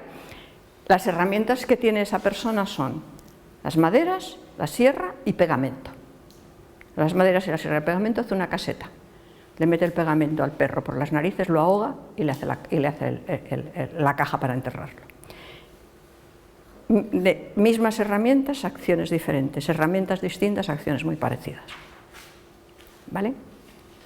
Ahora bien, sí que es cierto que al no ser muchas veces conscientes de esos mitos, por ejemplo, de lo que hemos dicho aquí, del imaginario racista, y de si no somos conscientes de que nuestros ojos nos sitúan aquí, nuestros mitos nos sitúan aquí, no entenderemos por qué tenemos ciertas visiones o ciertas actitudes. Por ejemplo, respecto al progreso, imagínate por un momento ¿Qué estás trabajando? ¿Qué estáis trabajando? En vuestra mesa de despacho, en una primera planta, tenéis una cristalera delante y delante, allá al fondo de la plaza, veis a dos personas que están hablando entre ellos. Pongamos que son dos hombres para que no interfiera la cuestión de género, pongamos que los dos son negros, son personas negras que tú puedes identificar pues, como personas africanas para que el tema racial tampoco interfiera, y pongamos que los dos tienen unos 40 o 50 años para que la cuestión generacional tampoco interfiera. Entre ellos hablan, luego se conocen, se intercambian unos papeles, tal, y están hablando y tú les ves cómo se dirigen a tu servicio, ¿vale? Y cruzan la plaza y uno la cruza, ¿vale? Y el otro va durante toda la plaza 1,5 metros detrás. Cuando llegan a tu mesa, ¿cuál te diriges porque es el que manda? Al que va delante. Ah, claro, claro. ¿Cómo que claro? ¿No tiene nada que ver con...? Sí, no, claro. Y sé que lo estás diciendo en el mismo sentido que yo, lo sé. Pero, ¿qué tiene que ver eso en la relación entre las dos personas? Nada. Nada en absoluto. Es nuestra mirada, que viene, nuestros ojos, que vienen marcados por el mito del progreso. Claro, nosotros no podemos cambiar el mito, y sobre todo el del tiempo imposible. El del progreso es más cuestionable porque es más reciente, etcétera, etcétera. Pero si somos conscientes de que este es nuestro esquema y de que así funcionan nuestros ojos, esas herramientas que tenemos, que son los mitos y que no podemos cambiar, obviamente los podemos utilizar de otra manera. Y hacerle la casetita al perro en lugar de clavarle los clavos en la cabeza. ¿Entiendes? O sea, que puede parecer como muy rígido y que no puedes escapar, pero no. O sea, sí que es cierto que si tú lo que tienes son clavos, no vas a poder hacer una caseta con pegamento, porque no la tienes. Entonces, por ejemplo, cuando hablábamos del mito del espacio y el no espacio, el no representarnos el espacio es porque no lo hemos aprendido. No aprendido, porque no forma parte de nuestros mitos. Pero en muchas filosofías orientales se maneja el concepto de no espacio.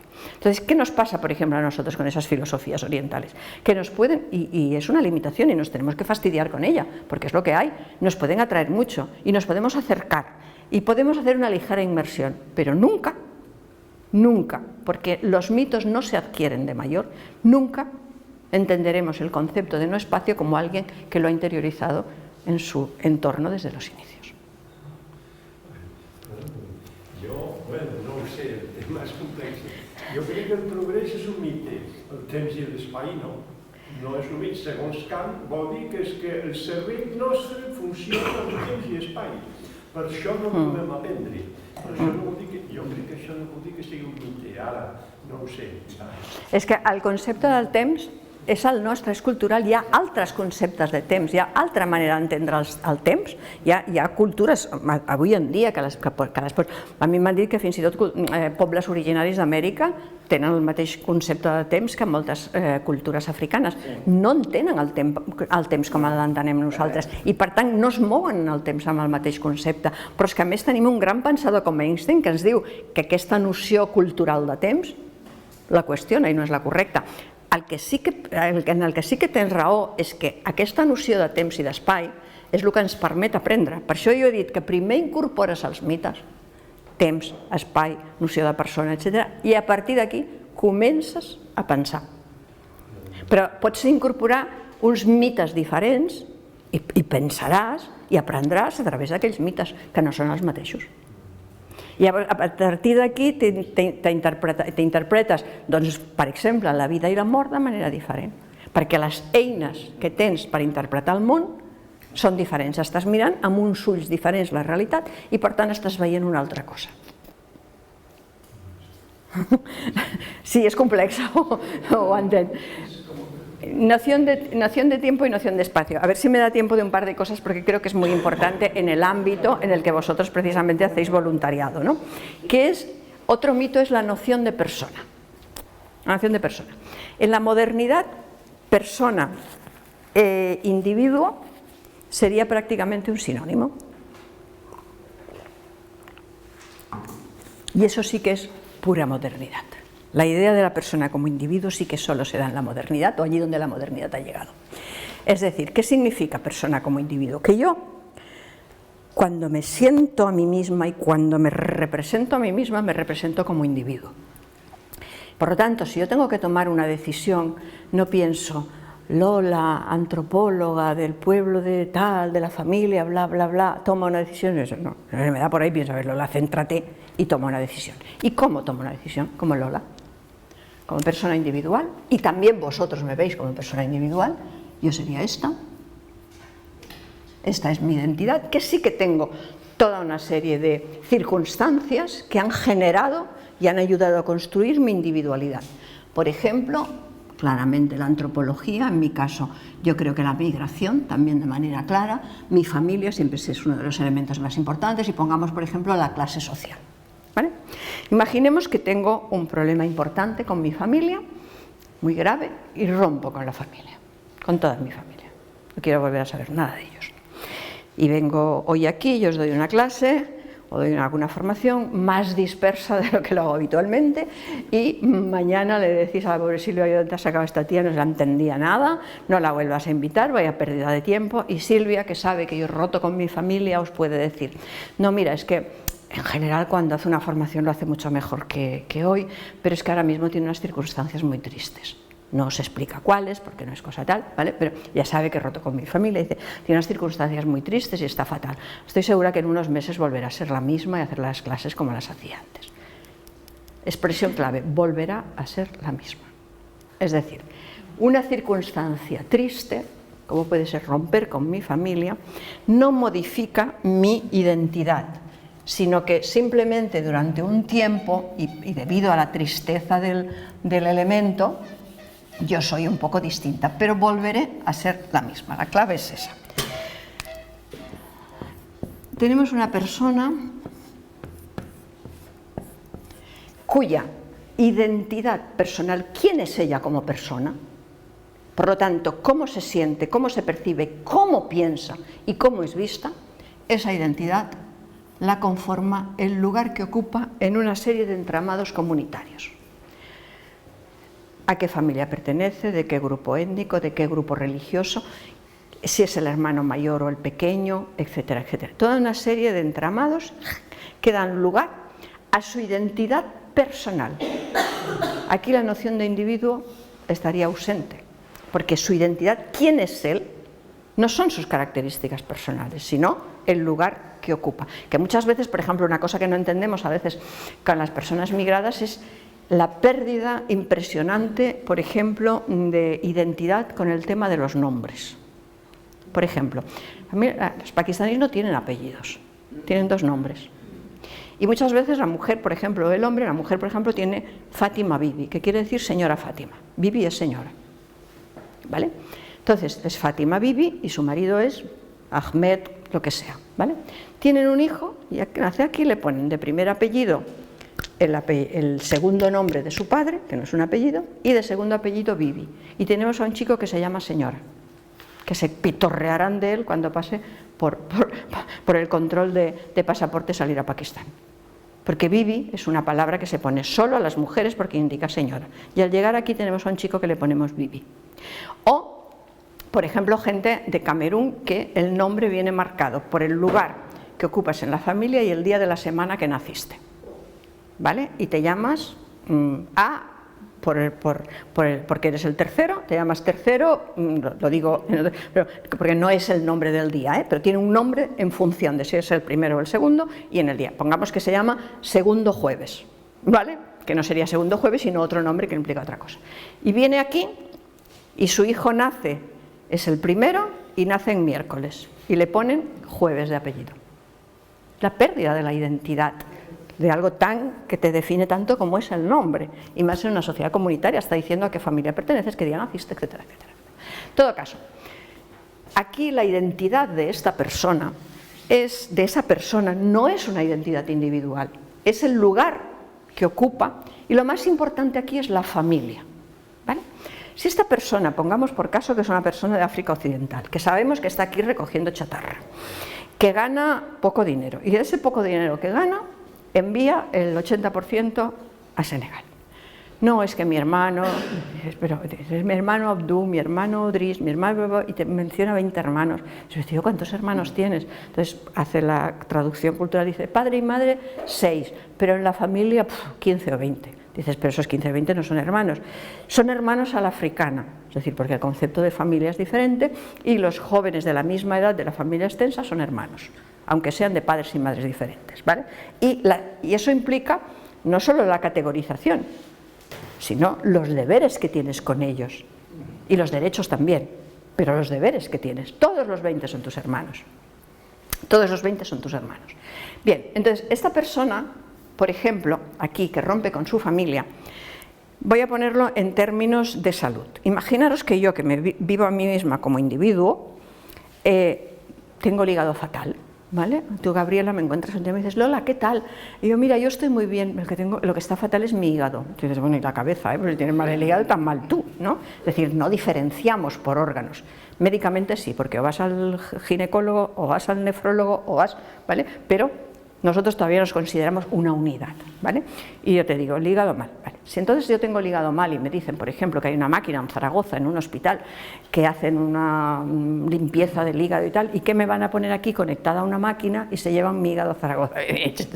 Quietos paraos. Me voy yo con mi hígado a Zaragoza y así acaso, nos ponemos allí a hacer lo que haya que hacerle a mi hígado, pero yo voy con mi hígado.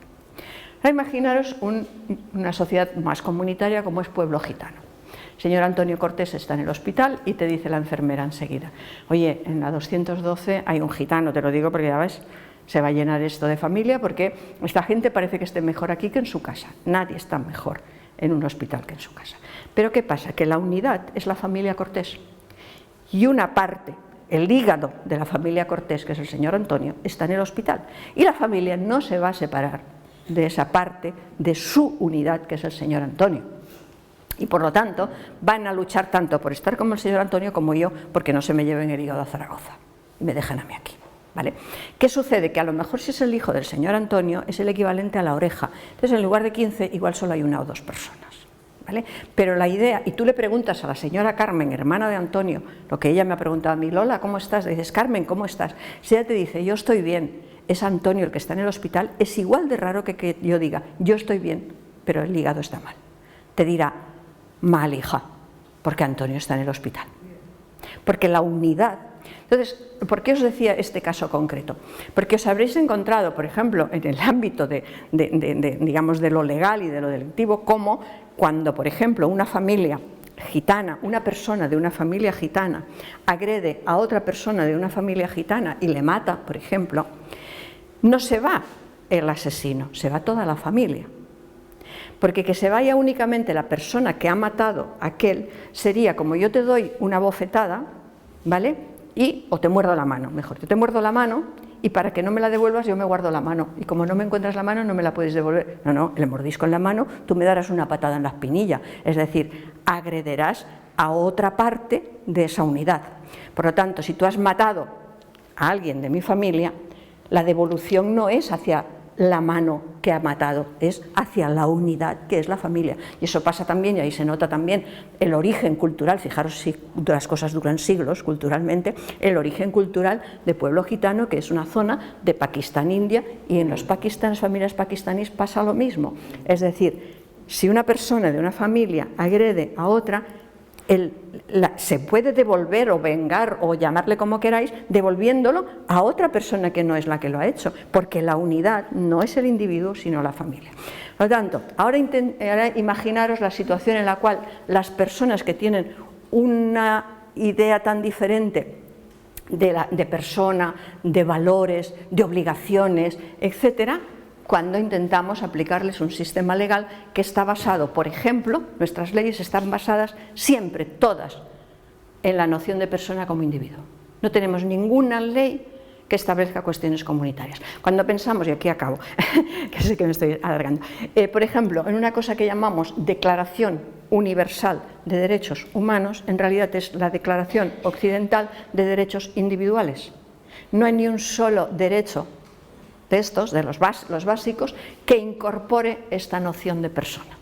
Entonces, ¿cómo una persona que, digamos, su unidad a nivel de obligaciones, derechos y todo es, por ejemplo, el concepto de familia, se le aplica un sistema legal donde es completamente diferente. ¿Vale? Y aquí me paro.